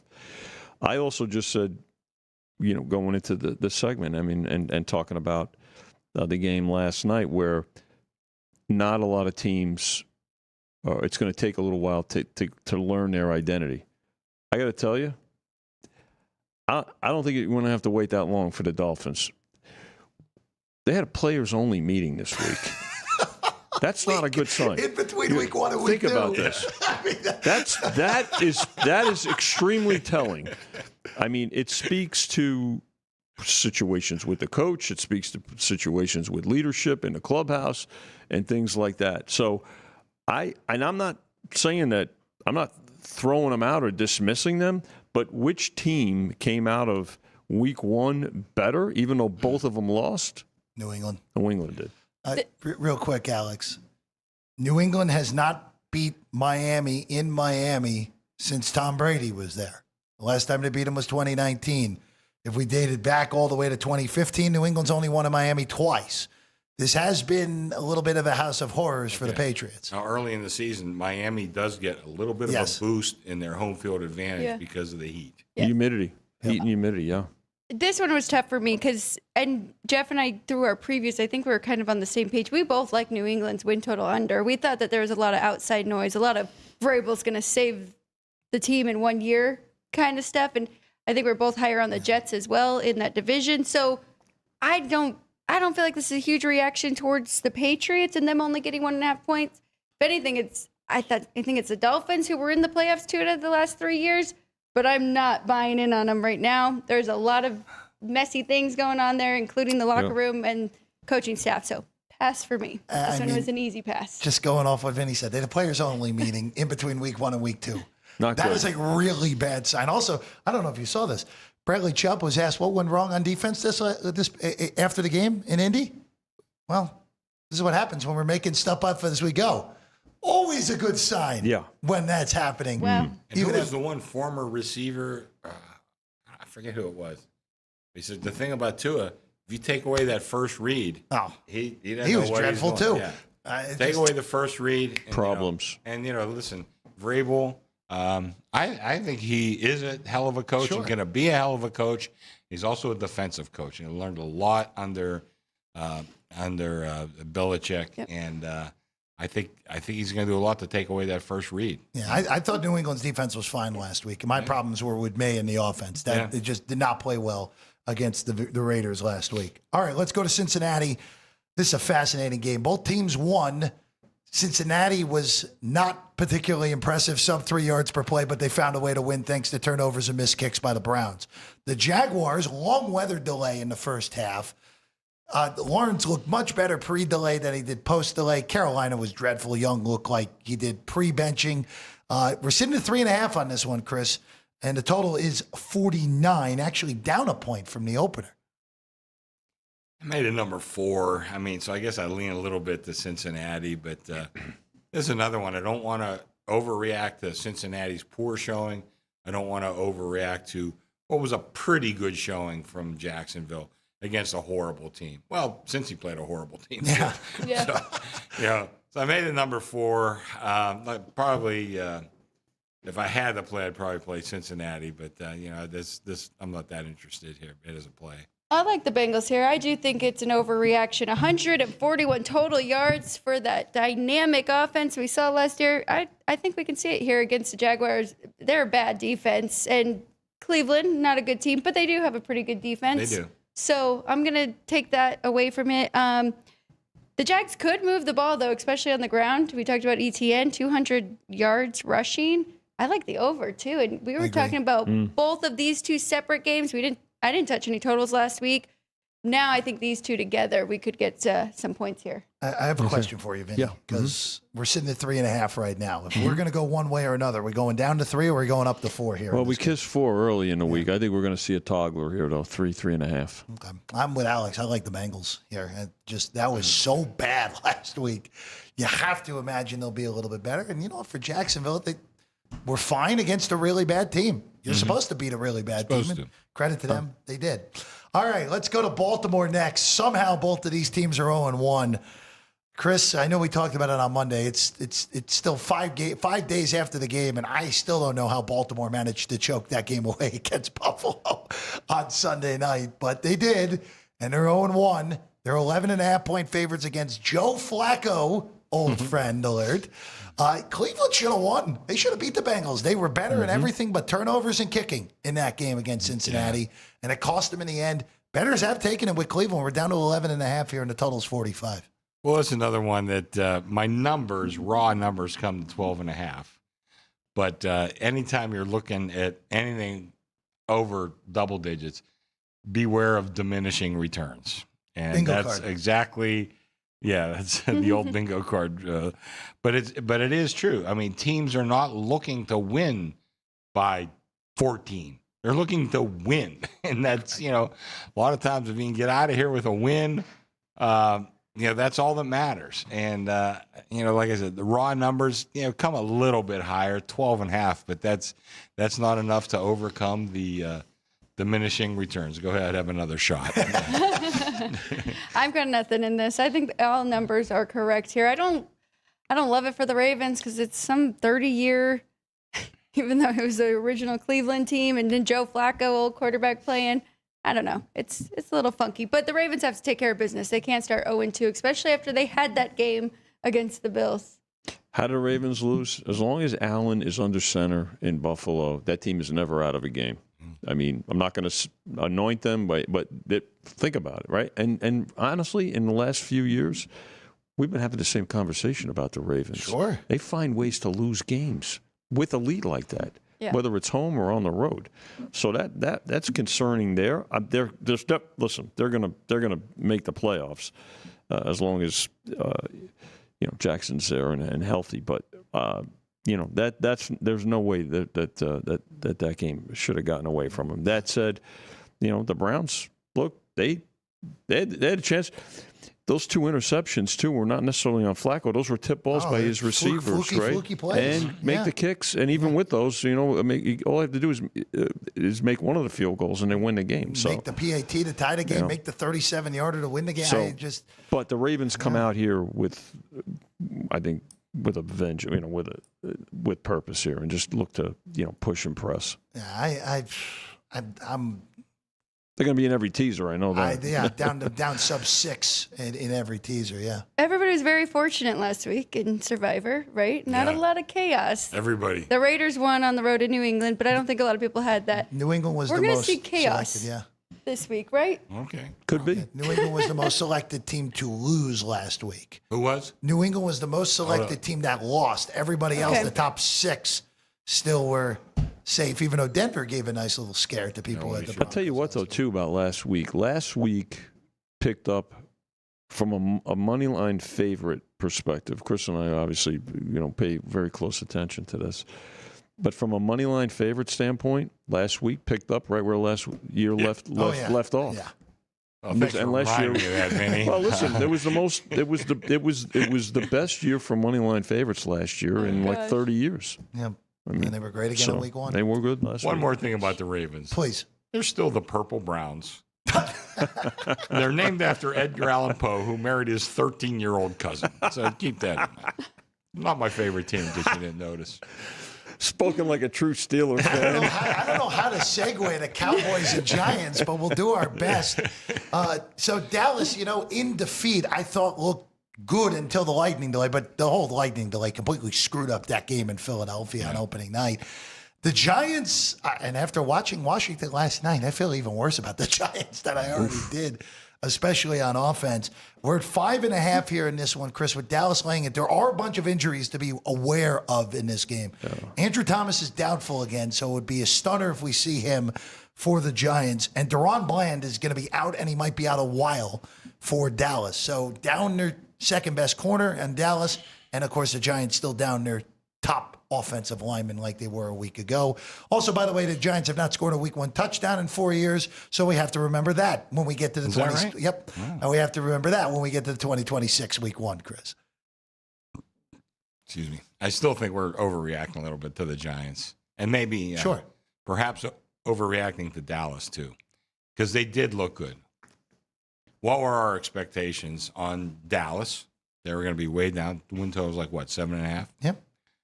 Expectation on the Giants was that was one of the most popular teams to bet over the season win totals. So again, we have a 3-hour window on each team, week 1, and I think we're over evaluating. Now, I'm not going to go crazy here. I made the number 4.5. So I mean, again, if I was out there betting, real money, I wouldn't touch this game. But just be careful of those. I think you got opposite overreactions, in this game, and I'm not sure which way to go.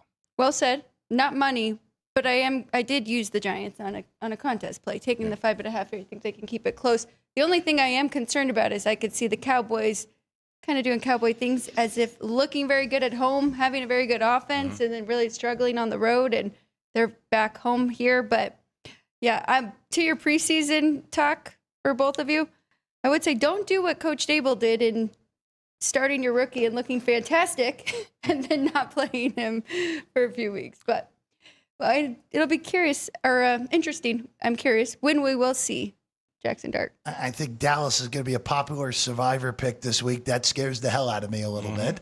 But also, too, real quick, Vinny, as always, Giants and Cowboys since 2017. Dallas is 15-1 against the Giants, with the only loss coming week 17 in 2020. There was a time when this was simply a field goal favorite by the home team, and of course that was 16 games ago.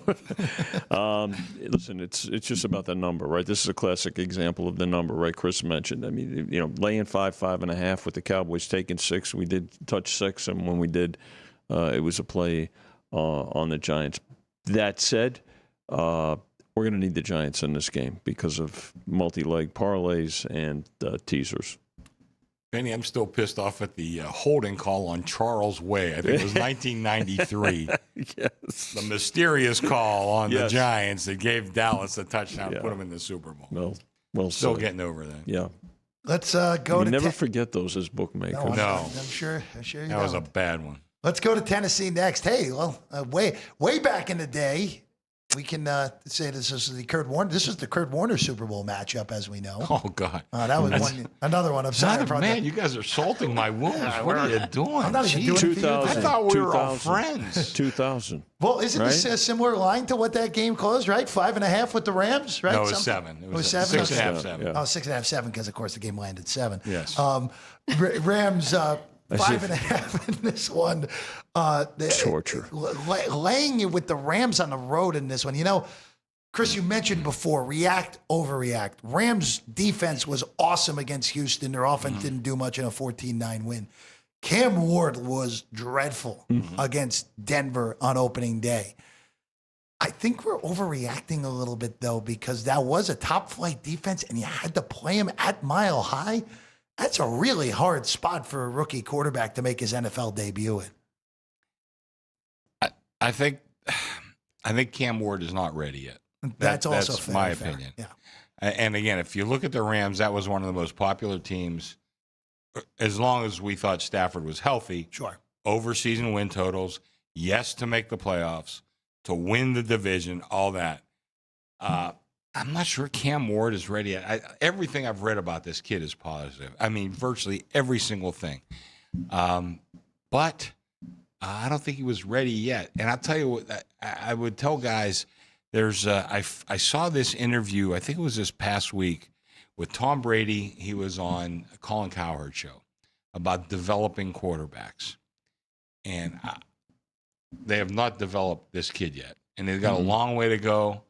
Listen, again, it's a mountain to climb if you're talking about laying points on the road. It really is. Almost a full 6 now. Yeah, I mean, it really is a mountain to climb in this league anymore. But I'm not sure Cam Ward is ready yet. This is another one. Gun to my head, I'd probably take the Rams, but I'd be very tentative doing so. But I kind of like the Rams here. I just think Cam Ward, I think he's going to be good. I hope he's good. I told you, I root for all these kids to be good. But I don't think he's ready yet. Maybe I am overreacting because I kind of been talking about the Titans a lot being good and not that high on the Rams, but I'm with Chris. I like the favorite here. I mean, really, when you just go Callahan, McVay, Stafford, huge coaching Cam Ward, it feels like, okay, 5.5 doesn't seem like that much here.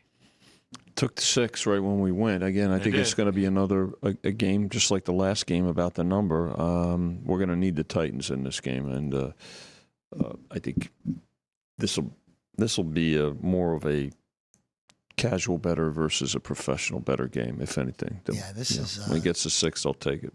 Pros will take it. They're going to. I know. Look, I know we're not supposed to tease through 0, but these last 2 games, you're going to have a lot of. They're going to be two of the bigger teaser plays this week. Yeah, I mean, Dallas and the Rams back through making it plus a half. I think there could be a lot of square teasers on this week. Those square teasers won a lot last year. I know they did. They did. All right, let's go to the Meadowlands next. The Jets and the Bills. Bills, we already mentioned, miraculous comeback, 41-40 over Baltimore on Sunday night. The Jets, punch for punch with Pittsburgh, just wasn't enough. In the end, they lose by a deuce, 34-32. Really bad injury news out of Buffalo today that came out of nowhere. Ed Oliver is out. I didn't hear that. Yeah, Ed Oliver had apparently McDermott. Yesterday, there was the report that Ed Oliver was on a scooter when he had to go any sort of distance. Now he's officially ruled that after McDermott says he was stepped on in practice on Wednesday. So that's a Buffalo defense, Chris, that struggled to stop the run last week, even with him in there. Hold on, I have a number from last week when he was on and off the field.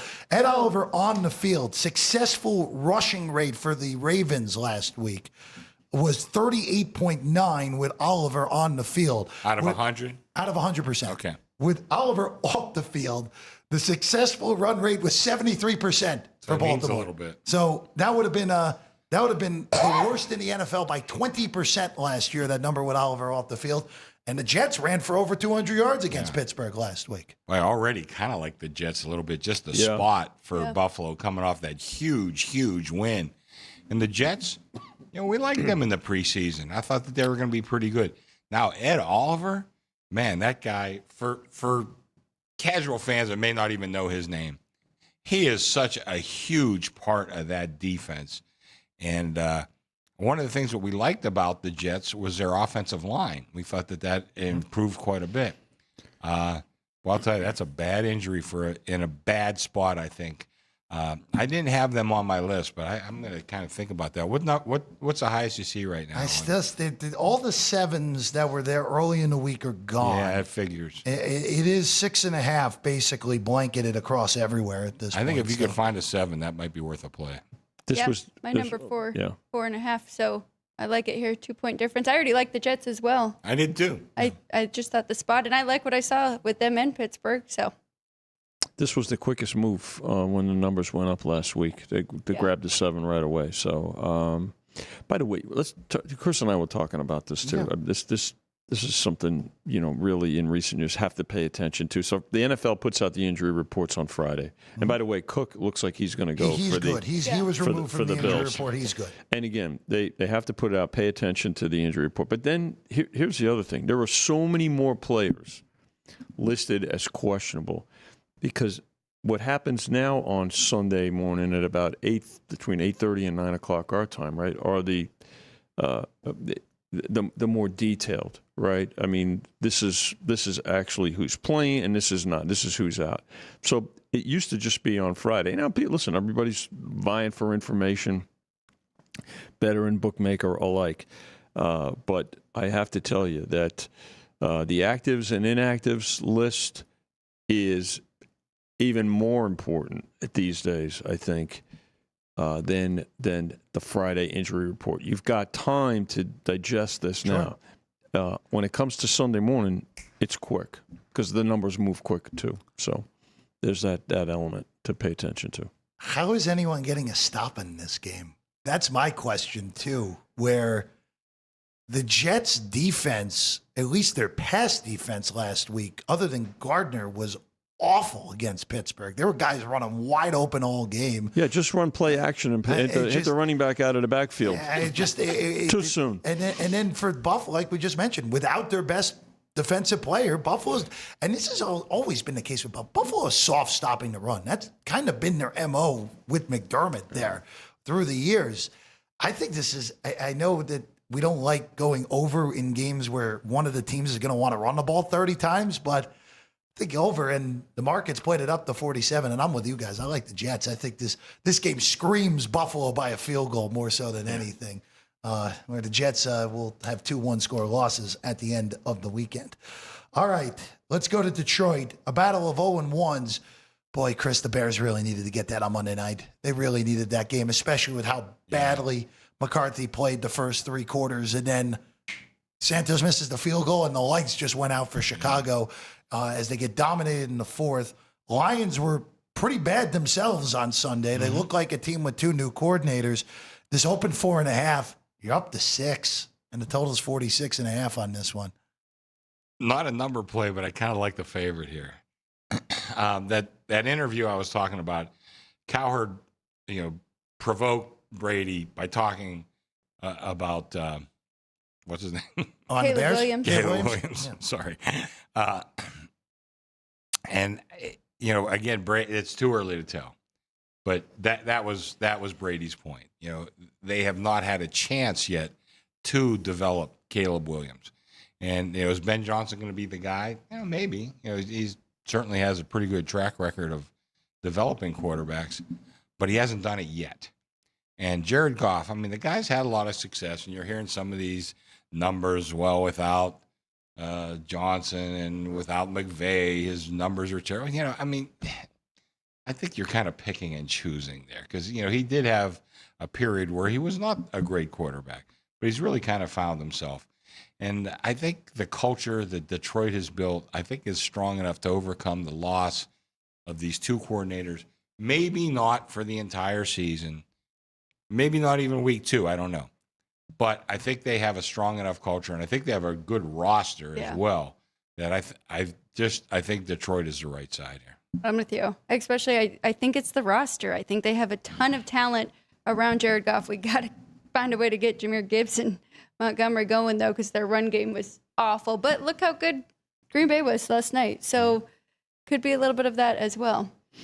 Biggest move so far, right, from the opener to where we are now. Full marks to the Packers last week and to the Vikings. But I will tell you now, again, coaches that need to learn a lot. Johnson's got to learn. They're up 7-0. They're in field goal range. It's 4th and 3. Okay, we're going to go for it on 4th and 3. Let's get in the shotgun. So now it's 4th and 8. With a quarterback that's had, and he's only in his 2nd year, and he's going through a lot of changes in coordinators and things. Just that's where coaches, you have to pay attention to coaches that have to learn. Anybody that thinks that Johnson's going to come in right away and flip a switch with the Bears, it's not. To the Lions side, they look very uninspired in that game, to be honest with you. No, and there's no excuses. Coaches move on, but the players are still there. The players have to get the job done. And again, full marks to the Packers, but that Lion team did not look at. They looked pretty disinterested, if you ask me, last week. So probably going to be a response here. I know this. We're going to need the Bears on Sunday. Vinny, that's the reality right now in pro and college football. These assistant coaches move on. That's it. Sure. There's a lot of money. Some of these guys are making like close to $2 million being a coordinator. Yeah. And one opportunity's here and another one's there. And go for it, right? Yeah, absolutely. Look at Chip Kelly. Chip Kelly's last 3 years. Head coach at UCLA, leaves the head coaching gig to take the offensive coordinator job at Ohio State, and now he's here in Vegas with the Raiders. Yeah. So too early to tell with the Raiders, but look what he did for Ohio State. And maybe some of these guys, you know what? You're Chip Kelly. Offense. You don't want to appear in front of the media every Monday morning or Sunday afternoon and have to answer a million questions. If I were, I have no, other than the fact that I think I'd rather live in Los Angeles than Columbus, Ohio. I have no qualms with the first decision, and then no brainer. Especially if Pete Carroll wants you and is going to make you the highest paid coordinator in the NFL. It makes a whole lot of sense to me. Is he the highest paid? Yes. Do you know what it is? I think it's 2.5, but I'll have to double check that during the break. Damn good. Yeah. Real quick, one last thing on this game, because for the Lions, and look, I hate the phrase "must win." Like part of it, week 2. We're week 2. They play at Baltimore on Monday night next week, and Baltimore historically owns NFC teams. True. You can't be messing around, especially against the Bears that were coming off a short week and that disastrous fourth quarter on Monday night. All right, let's go to Pittsburgh. We got a bunch of defensive injuries in this game that have popped up here today. Steelers at 3, and the total's at 40 in this one, which is the lowest on the board this week. Even the game that's quarterbacked by Mac Jones and Spencer Rattler is a higher total than this. No Joey Porter Jr., no Deshaun Elliott on the Pittsburgh side, no Derek Harmon. Looks like Nick Herbig is going to play after missing last week. But on the Seattle side, Nick Amenawari, their safety, is going to miss it. And the thing that was added yesterday is Devin Witherspoon, who is one of the better corners in the NFC, is doubtful with a knee injury. And Pittsburgh's coming off a week where they did whatever they want against a bad secondary. Chris, I know it feels square as hell to lay 3 with the Steelers at home, but I like them this week here at home, and I like this game over to 40 as well, even with all the issues Seattle's offense had last week. I have no opinion here. I made it 2.5 before the injuries, but now with the injuries, I can see 3 is a better number, but I wouldn't touch this one. A quick aside on the Steelers. I've said in the preseason, and I said it probably before week 1, key to the Steelers season is going to be that offensive line. Sure. They've invested a ton of draft capital. Now you got a 42-year-old quarterback or however the whole is, and you got to keep this guy upright and healthy. He got sacked 4 times last week. That's my big concern. Now they did some other good things, but you got to keep this guy upright, and we'll see what happens here. And listen. Obviously, everybody knows I'm a Steeler fan. But my numbers are very objective. I'm not on the Steelers this week, I can tell you that. I think the numbers are just right. I've got them 3 here, but I mean, just a spot play with the Seahawks coming off that disappointing loss, then traveling. Kind of like the home team here, but not really in it to late. I guess I'd have to go money line here. Minus 160 on the money line on Pittsburgh in this one. Toggler, laying 2.5, taking 3, although it's sat at 3 for the last few days now. So more Steeler money I could see in this game. I would be very disappointed if you got middled here, Vinny. I really would be. No, you wouldn't. No, I won't, because you're going to be disappointed if we get middled on this game. I did a bad job on this game. I don't have 2.5. Did a bad job. So I would very much like to see Pittsburgh by more than 3. Thank you. Yep. See, I have your back every once in a while. Yeah, but here's the one There's issue. a knife in it, but he has your back. There's the one issue, though, right? You didn't get the 2.5, but a million of your friends did. Yeah, well, you know what? Let it win by 10. We can do that. Or again, Boswell kicks and makes a field goal and ends up landing 2 again. Pay you no matter what. Don't worry. All right. The next game. All right. Chris, I and Vinny and Alex, I'm very curious everyone's opinion on this game, because this looked like we were going to get, all right, San Francisco survives in Seattle. They're going to handle their business in New Orleans. They'll be 2-0 before they even have a home game. And then Mac Jones not only gets ruled, Brock Purdy not only gets ruled out for this week, he's ruled out at least 2 weeks, maybe even up to 5 weeks with turf toe. Kittle's on IR. Mac Jones is starting this game now for San Francisco. Yes. Now, Chris, I know you opened this a little bit. You took it off the board with that. You opened 6 before we really knew that Purdy was in danger of not playing. Alex and I had this discussion a little bit off the air earlier this week. Look, the recent sample size of Mac Jones has not been good. We get that. But this feels like a lot, with going from Purdy to Jones, with it being at some books as much as 4. Some books opened this game 7 when it first came out. Total 40.5 as well on this one. Somebody pointed out this might be one of the worst quarterback matchups in recent NFL history. Week 2? Spencer Rattler. 2, no less. Yeah. My wife's cousin is a big Saints fan, and she was calling my wife. They're playing fantasy. And who's this guy for the Saints? And she said she had like a little mark on her phone, and it looked like Rattier. And my wife said, "No, it's Rattler. That's an L." Oh my gosh, you never heard of him. He didn't look horrible last week. That's about the best I could say for him. I don't know. I mean, let me just cut to the chase here. I don't have an opinion in this game. Okay. Go watch this one. Yeah, you have an opinion, right? You know what? You like the dog. I lean to the dog. I lean to the dog even before the at the bigger numbers. Like, well, San Francisco was not impressive at all in Seattle. They ended up covering the game. And it's hard to cover in this league back-to-back weeks on the road, right? I mean, I like New Orleans before the injuries. Now we're all the way down to 3. I mean, even with all of Mac Jones's issues, he's probably still the better quarterback in this game. But you remove Kittle, who's the safety blanket. Are we sure McCaffrey can handle back-to-back weeks of 30-plus touches without getting hurt? I mean, if New Orleans is ever going to win a game, it's kind of got to be the spot here, right? As a short home dog. Dangerous spot for the Niners, no question about it. All the injuries. And the Saints, listen, they almost pulled off that game last week. I know it was week 1. They got it in the red zone at the end. And it was against the Cardinals. But I'll tell you right now, I know that there's a lot of Niner fans out there holding their breath, for them to get through this weekend. But they're going to be without these players, these skill position players for a while, and you have to wonder about McCaffrey, who over the last couple of years has really struggled in terms of staying healthy. So this is a dangerous spot for the Niners here. 3, down to 3, across the board on this one, and yet this total still is a higher total than Pittsburgh and Seattle with Mac Jones and Spencer Rattler playing in the game at 40.5. All right, well, let's go to the late slate. And we begin in Arizona. Cardinals, who beat those Saints by a touchdown. They did cover almost all numbers that were out there at the end. And they take on Carolina. Pretty good draw first 2 weeks for the Cardinals. Yeah.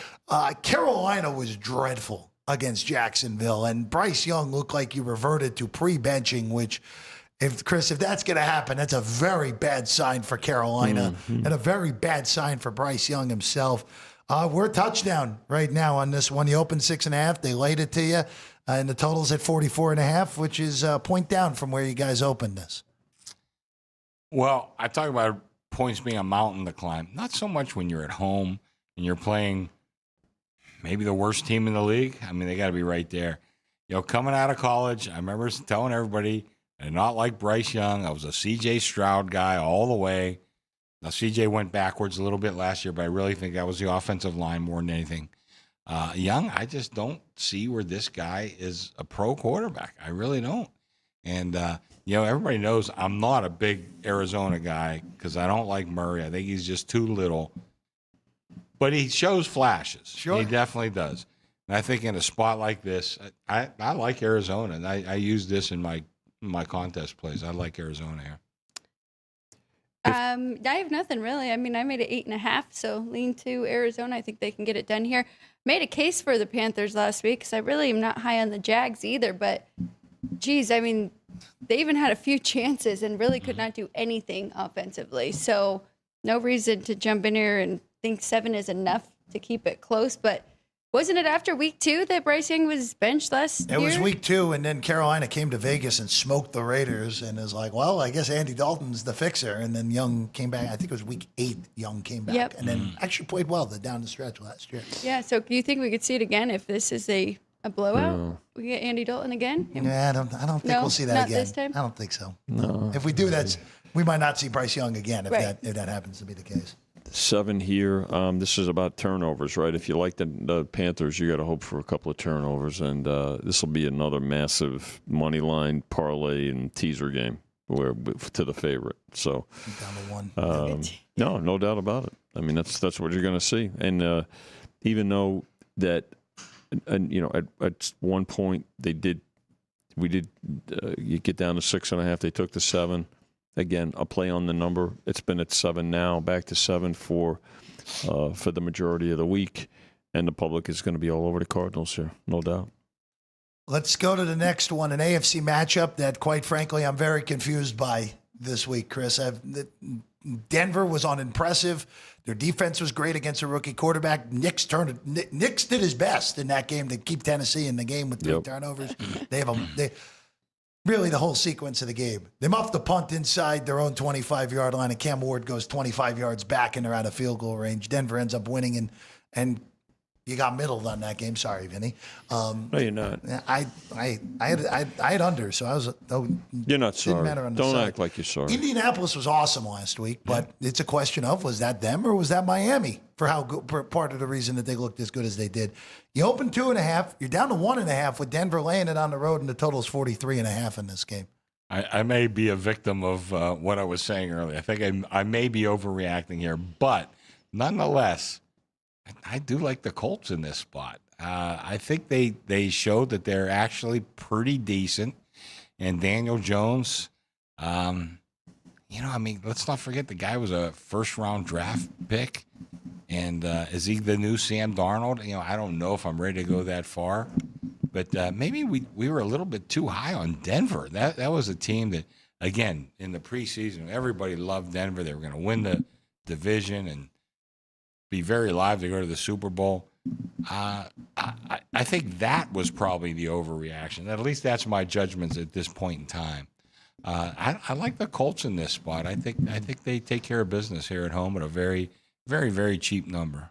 I'm going to stick with Denver for a few more weeks.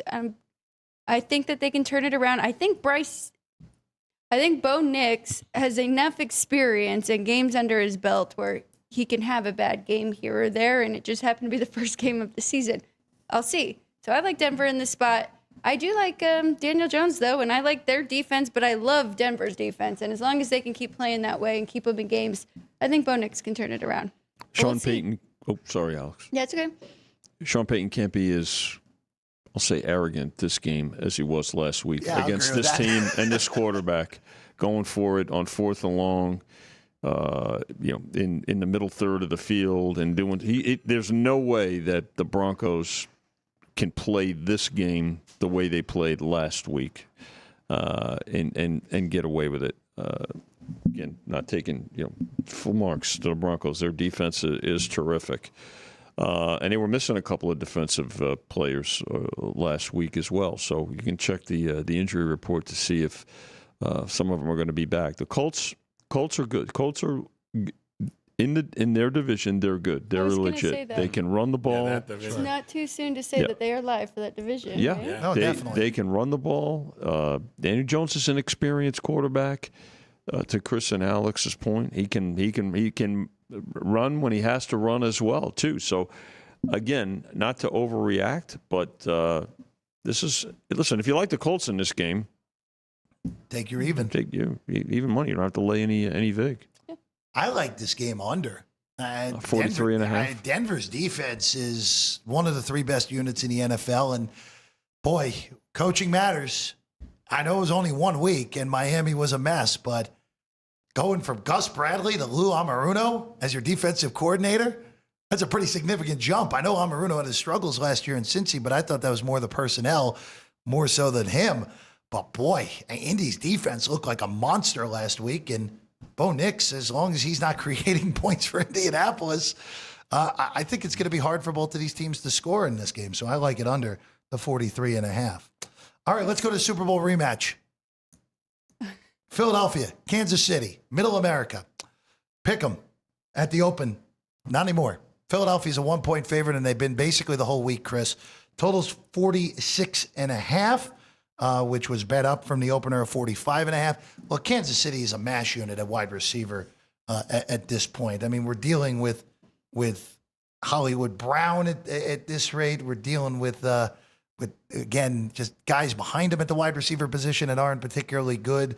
Worthy's doubtful. Royals is out. On the Philly side, Dallas Goedert and Will Shipley are out. Those are really the 2 biggest names on the Philadelphia side that will not be playing in this game. My numbers come to Philly a half. Oh, look at that. So from pick to 1, I'm right there. I have no opinion here. Every time I think I want to pull the trigger on one team, I have buyer's remorse immediately and want to switch to the other team. So I think I just want to watch this one. If you I hate to give out too many teasers, but if you get +7, on a Kansas City teaser at a decent price, that might be worth a shot. I agree with that. I think I don't want to overreact too much with what we saw with the Chiefs against the Chargers, and I think there's a few mistakes. And I know the wide receiver room, but they still have 2 really good tight ends. And Travis Kelce, he looked like he was in better shape than what we saw last year. And Noah Gray, and then they have both running backs back. They can use them out of the backfield. So I think this one does really mean something to Kansas City here. And I know they're traveling back from Brazil, but last time they saw these Eagles, it was not even close. So I think they're going to have a good defensive plan here to try and slow them down. So I like the 7 better than the 1, even though. Of course, yeah. 3 afternoon games. This is the one that'll have the best two-way action. I mean, you can make a case for both teams in whatever you decide to play. So this will be a good. I actually wish this was the primetime game.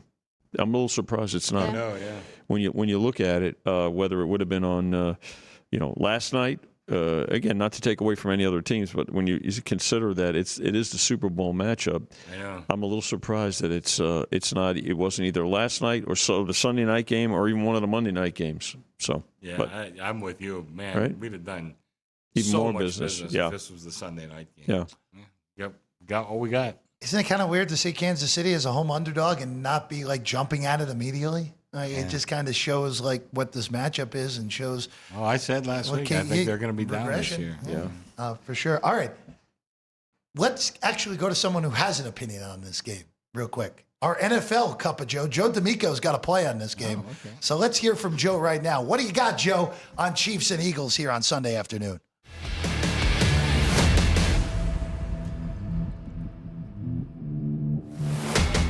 Hello, sports fans. World champion handicapper, Las Vegas' biggest daily sports bettor, Joe D'Amico, coming to you on behalf of the South Point. My home away from home. I got a big Sunday winner for you, marquee matchup. Let me start this breakdown by saying I think the odds makers, they're pretty smart here. They know the general public already leans on the Philadelphia Eagles because they whooped the Kansas City Chiefs in the Super Bowl. But throw into the mix, the Eagles took down the Cowboys last week in their season opener, while the Chiefs, they dropped a tough one to the Chargers. They're putting out a line that looks too good to be true because I think it is. I think they're looking to bear chop you here, guys, but we're not going to fall for it. Now, I do like the Eagles. I think they're one of the most complete teams in all of football. And let's face it, they haven't dropped a game since prior to Christmas. One thing we've grown accustomed to is not seeing the Chiefs lose too many games, let alone back-to-back games, guys, which is what they've done, dropping the Super Bowl and week 1 of this season.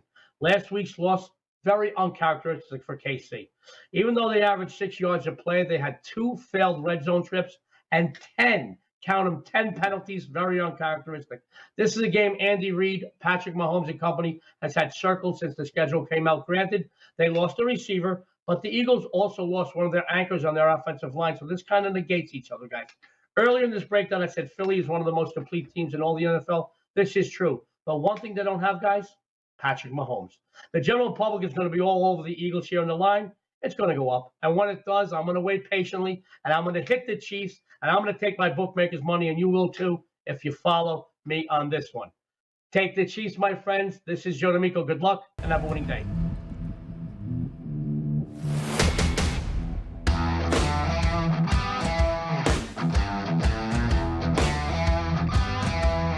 Last few minutes for us here on Football Frenzy on a Friday. Jeff Parles, Vinny Magliulo, Chris Andrews, Alex White.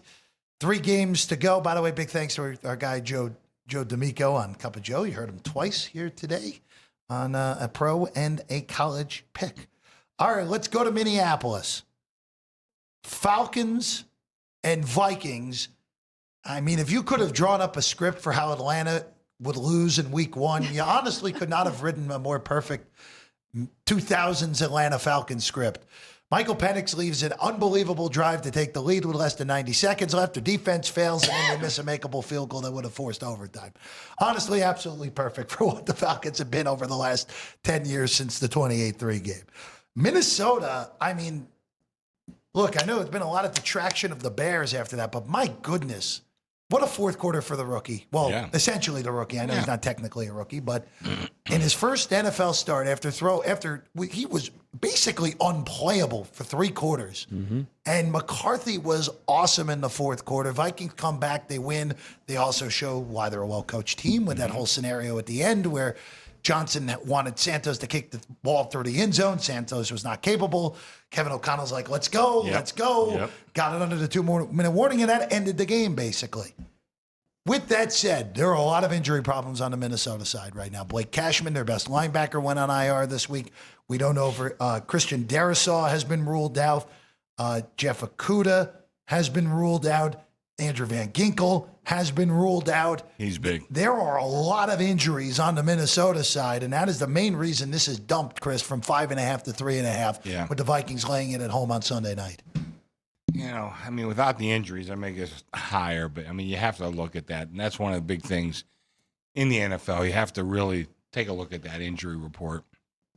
Going back to that Brady interview, Kevin O'Connell's the kind of guy that can develop a quarterback. Mm-hmm. And so many of these guys that have sat out a year or have played an abundance of college football, you could see it coming through right away. Now, Penix played a lot of college football too, So I think the quarterback issue, like in that regard, is very similar. Boy, I don't know. Again, cutting the quick here. I don't have a play in this game. I think it should be a hell of a game, and I think it should be a good betting game too. Don't forget, we got the rematch here from the national championship where J.J. McCarthy led Michigan to beat Washington. Right. I didn't think of that. So that should be interesting and fun there. I'm with you. I had it 4. Was leaning towards the Vikings side. But with those injuries, I mean, now that 3 and a hook looks pretty tempting. But be careful, I guess, as well, because last night that Commanders 3.5 was there for quite some time. They fished me in. Yeah, it wasn't close. Carryover will dictate how this number moves, right? I mean, let's face it, you got everything going from this weekend and then of this day as the primetime game. So that's going to certainly have an impact on how, where this number goes. And everybody will get involved with it. That's for sure. It's the Sunday night game. I know what Jeff's going to say. I can't wait to get hurt again on the Falcons. Even at the worst of the number, I think they're winning the game outright. I knew he was going to say that. And, it's outright. I do. You know what? Michael Penix Jr. can play. I don't think we can argue that. I mean, he was really good on Sunday. He doesn't play defense. Well, look, that's the nature of the beast with the Falcons, though. I think Raheem Morris is a bottom-tier coach. Even though Koo at one point was the most accurate kicker in the NFL, he's not anymore. He probably shouldn't be there anymore after what he's done the last 2 years. But I like the Falcons, which means Minnesota's probably going to win this game by a point, and I'll lose my money line and I'll be very, very unhappy with myself at the end of the day. But I like Atlanta. I think this is a short week for Minnesota. I mean, right, sure. Van Ginkel and Cashman being out are killers. Like Van Ginkel is such a unique player in this league, where not only can he rush the passer at a high level, but you can drop him in coverage and he's capable of playing coverage. And Cashman's their best linebacker. So. Plus, Van Ginkel looks like a Viking. Yeah, he does. He sure does. He sure does. Like wavy locks for sure. But I like Atlanta. I'm sure Atlanta will lose this game by 3 and they'll cover but not win outright. I'm sure that probably will be the case. All right, let's go to Monday night. Split doubleheader. An actual doubleheader. Yeah. An actual doubleheader on Monday night. These are fun. This is good. And we start in Houston. This has been a really interestingly bet game to me, Chris, because you guys opened this 2. I know there were some 3s in the market as well. We're back in between, right at 2.5 on the Texans and the Bucks, 42.5 the total. This is a really interesting game here with the two teams that were projected to win their respective South divisions going at it here in week 2. I think 3 would have to be a take or pass. Again, Houston. And I love C.J. Stroud, but again, I still have worries about that offensive line. I'm not sure if that was the problem, I believe, last year. And I'm not sure they properly addressed it. I guess they tried to, but I'm not sure they actually did it. And, Tampa Bay still probably does not garner the respect that they should. I mean, they've been at top of this division for years now. And Mayfield, I mean, was he a $50 million quarterback? Something like that. He's proven himself. This kid wins a lot of games. And like I said, as much as I love C.J. Stroud, they got to protect him. Football still starts at that line of scrimmage, offensively and defensively. And right now, I'm not sure Houston has the answers at the line of scrimmage. I wouldn't be crazy about laying it, but like I said, to me, if you see a 3, that's got to be a one-way play on the dog. To your point, Chris, still ranked or graded dead last by Pro Football Focus for their offensive line. Oh, is Houston, that right? Yeah. Is that right? That really is their big weakness because their defense looks awesome. We saw it again last week against the Rams. I mean, they could barely do much offensively. I like the Bucks here. I like the 2.5. I do think they can win this one outright. Hassan Reddick, looked good again. Sorry, Jeff. I know he didn't do much in New York. Look, it was obvious he was going to perform if he actually decided to show up. Right. I mean, that's the whole key. And then, I think they're just going to be able to get after CJ Stroud here in this one. I can't believe they're last in the league. Like I said, I mean, Stroud was running for his life again last week. Yeah, I mean, that was a story last year. I know, like I said, a lot of guys said Stroud regressed. Well, yeah, of course. Yeah. I mean, how can you not? Well, one other thing too, Vinny, and I know you made this point during. Rosen. Actually, you made this point last week. Houston missed Joe Mixon big time last week. Obviously, Agumbawale fumbles the ball on what ended up being their final play. I normally it'd be like, all right, well, you know what? Tampa won a close game. Houston lost a close game. It will regress to the mean for both. Houston will win this game. But boy, I'm kind of with Alex on this where how the hell is Houston going to block, especially if Tampa's pass rush looks like it did at times a week ago? Well, Mixon's still away. Mixon's gone at least 6 weeks, right? yeah. So you have that. Again, we talk about injuries and players being out.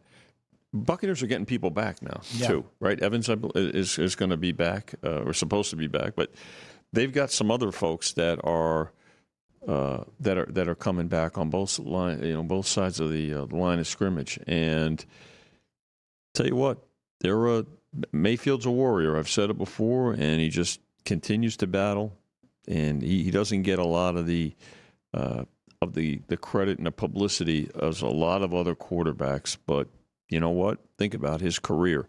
And all he does is keep coming back and battling from week to week, game to game, play to play. So I could see where there's going to be support for both teams here. I mean, we've had it going back and forth. I mean, we did get to 3. They took it, and I think Chris is right. I mean, it's and Alex is right about taking the points. Right, Evans is did he? Again, we don't have official last injury reports yet because of the extra. Or day. Godwin. Godwin we won't see yet. Yeah, not yet. But they are getting some people back. Mekabuka looked pretty damn good in his NFL debut. Of all the rookies, great. Matthew Golden, all the rookies that we talked about, he was definitely, even that last drive to go ahead again. Yeah, he had the touchdown. Mm-hmm. To win the game. All right, last one up. Just down the road from us, Chargers and Raiders. A classic Monday night doubleheader.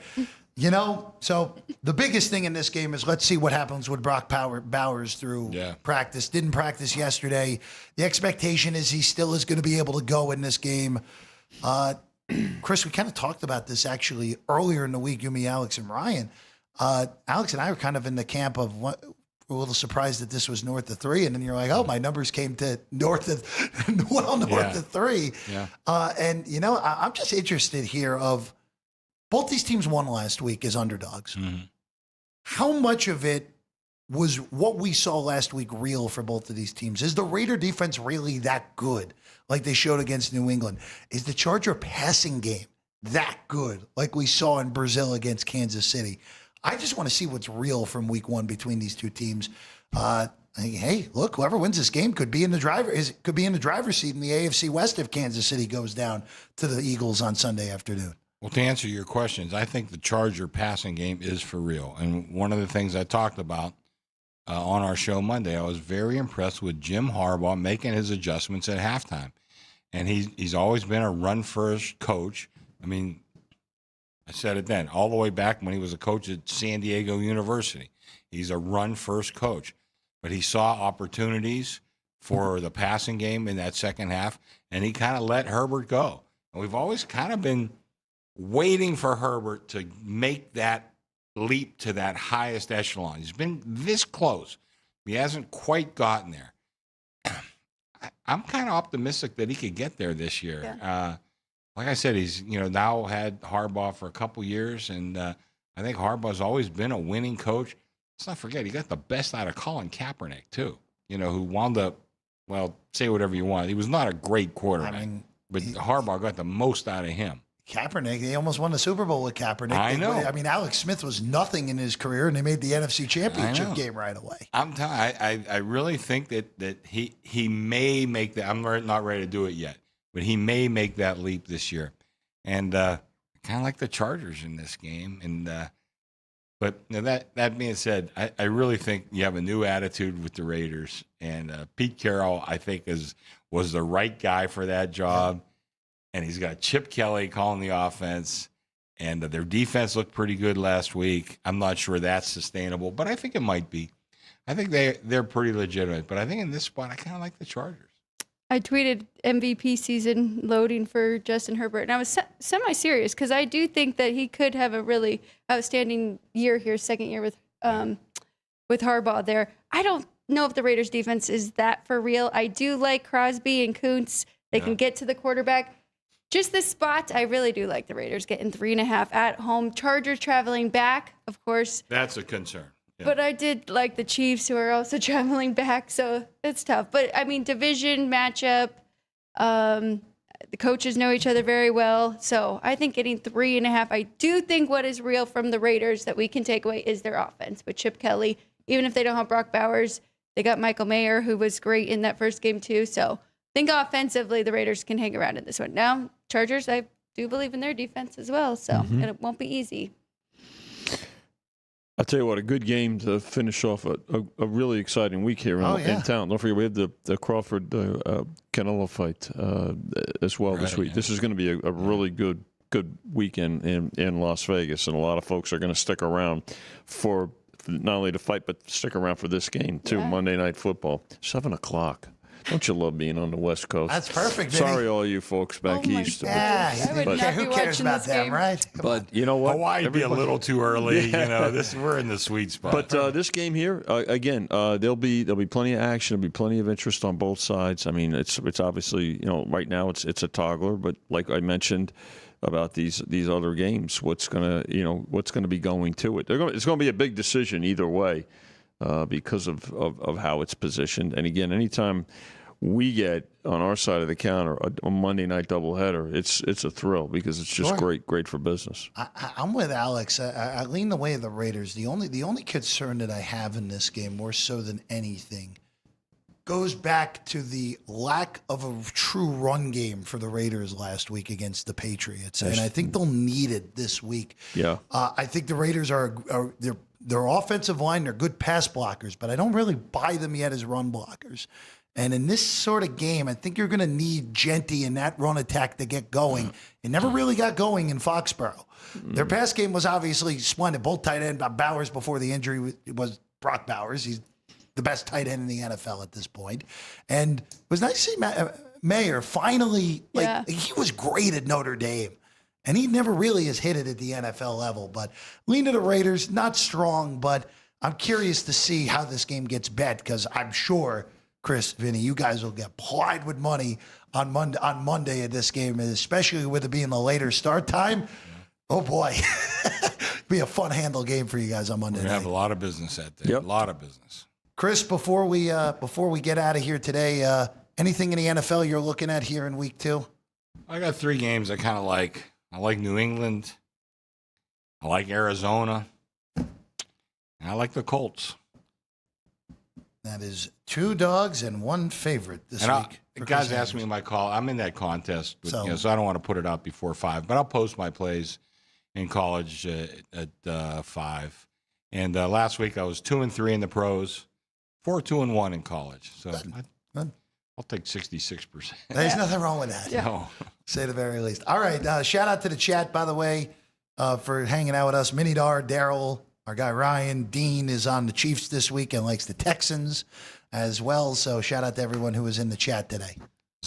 Vinny, what was Zach's last name? I want to give him a shout out. I think it was Pritchard, wasn't it? I think you're right. Zach, thanks for showing up last week and following our show like you do. Thank you very much.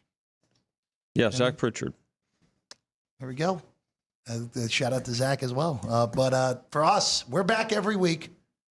Fridays, noon for this show, or of course our regular show, Sports by the Book, 10 a.m. every single weekday, Monday through Friday. Alex and I get you ready. Chris will be back with us on Monday morning to recap what happened across the NFL and college football this week. But Football Frenzy on a Friday, noon to roughly 2 o'clock every single Friday. For Vinny Magliulo. Thank you, Vinny, as always. Chris Andrews, great job. Alex White, as always. Ryan, Jerry, Vince, Sean and Ann, thank you as always. And Drew Dog, can't forget Drew Dog, who put together that wonderful promo for the show as well. Yes. I'm Jeff Parles. We will see you again on this program next Friday at noon. We will see you again on this channel at 10 a.m. on Monday to get you through everything that happened this weekend right here on Football Frenzy and Sports by the Book. Live as always from the South Point studio at the South Point Hotel and Casino in fabulous Las Vegas.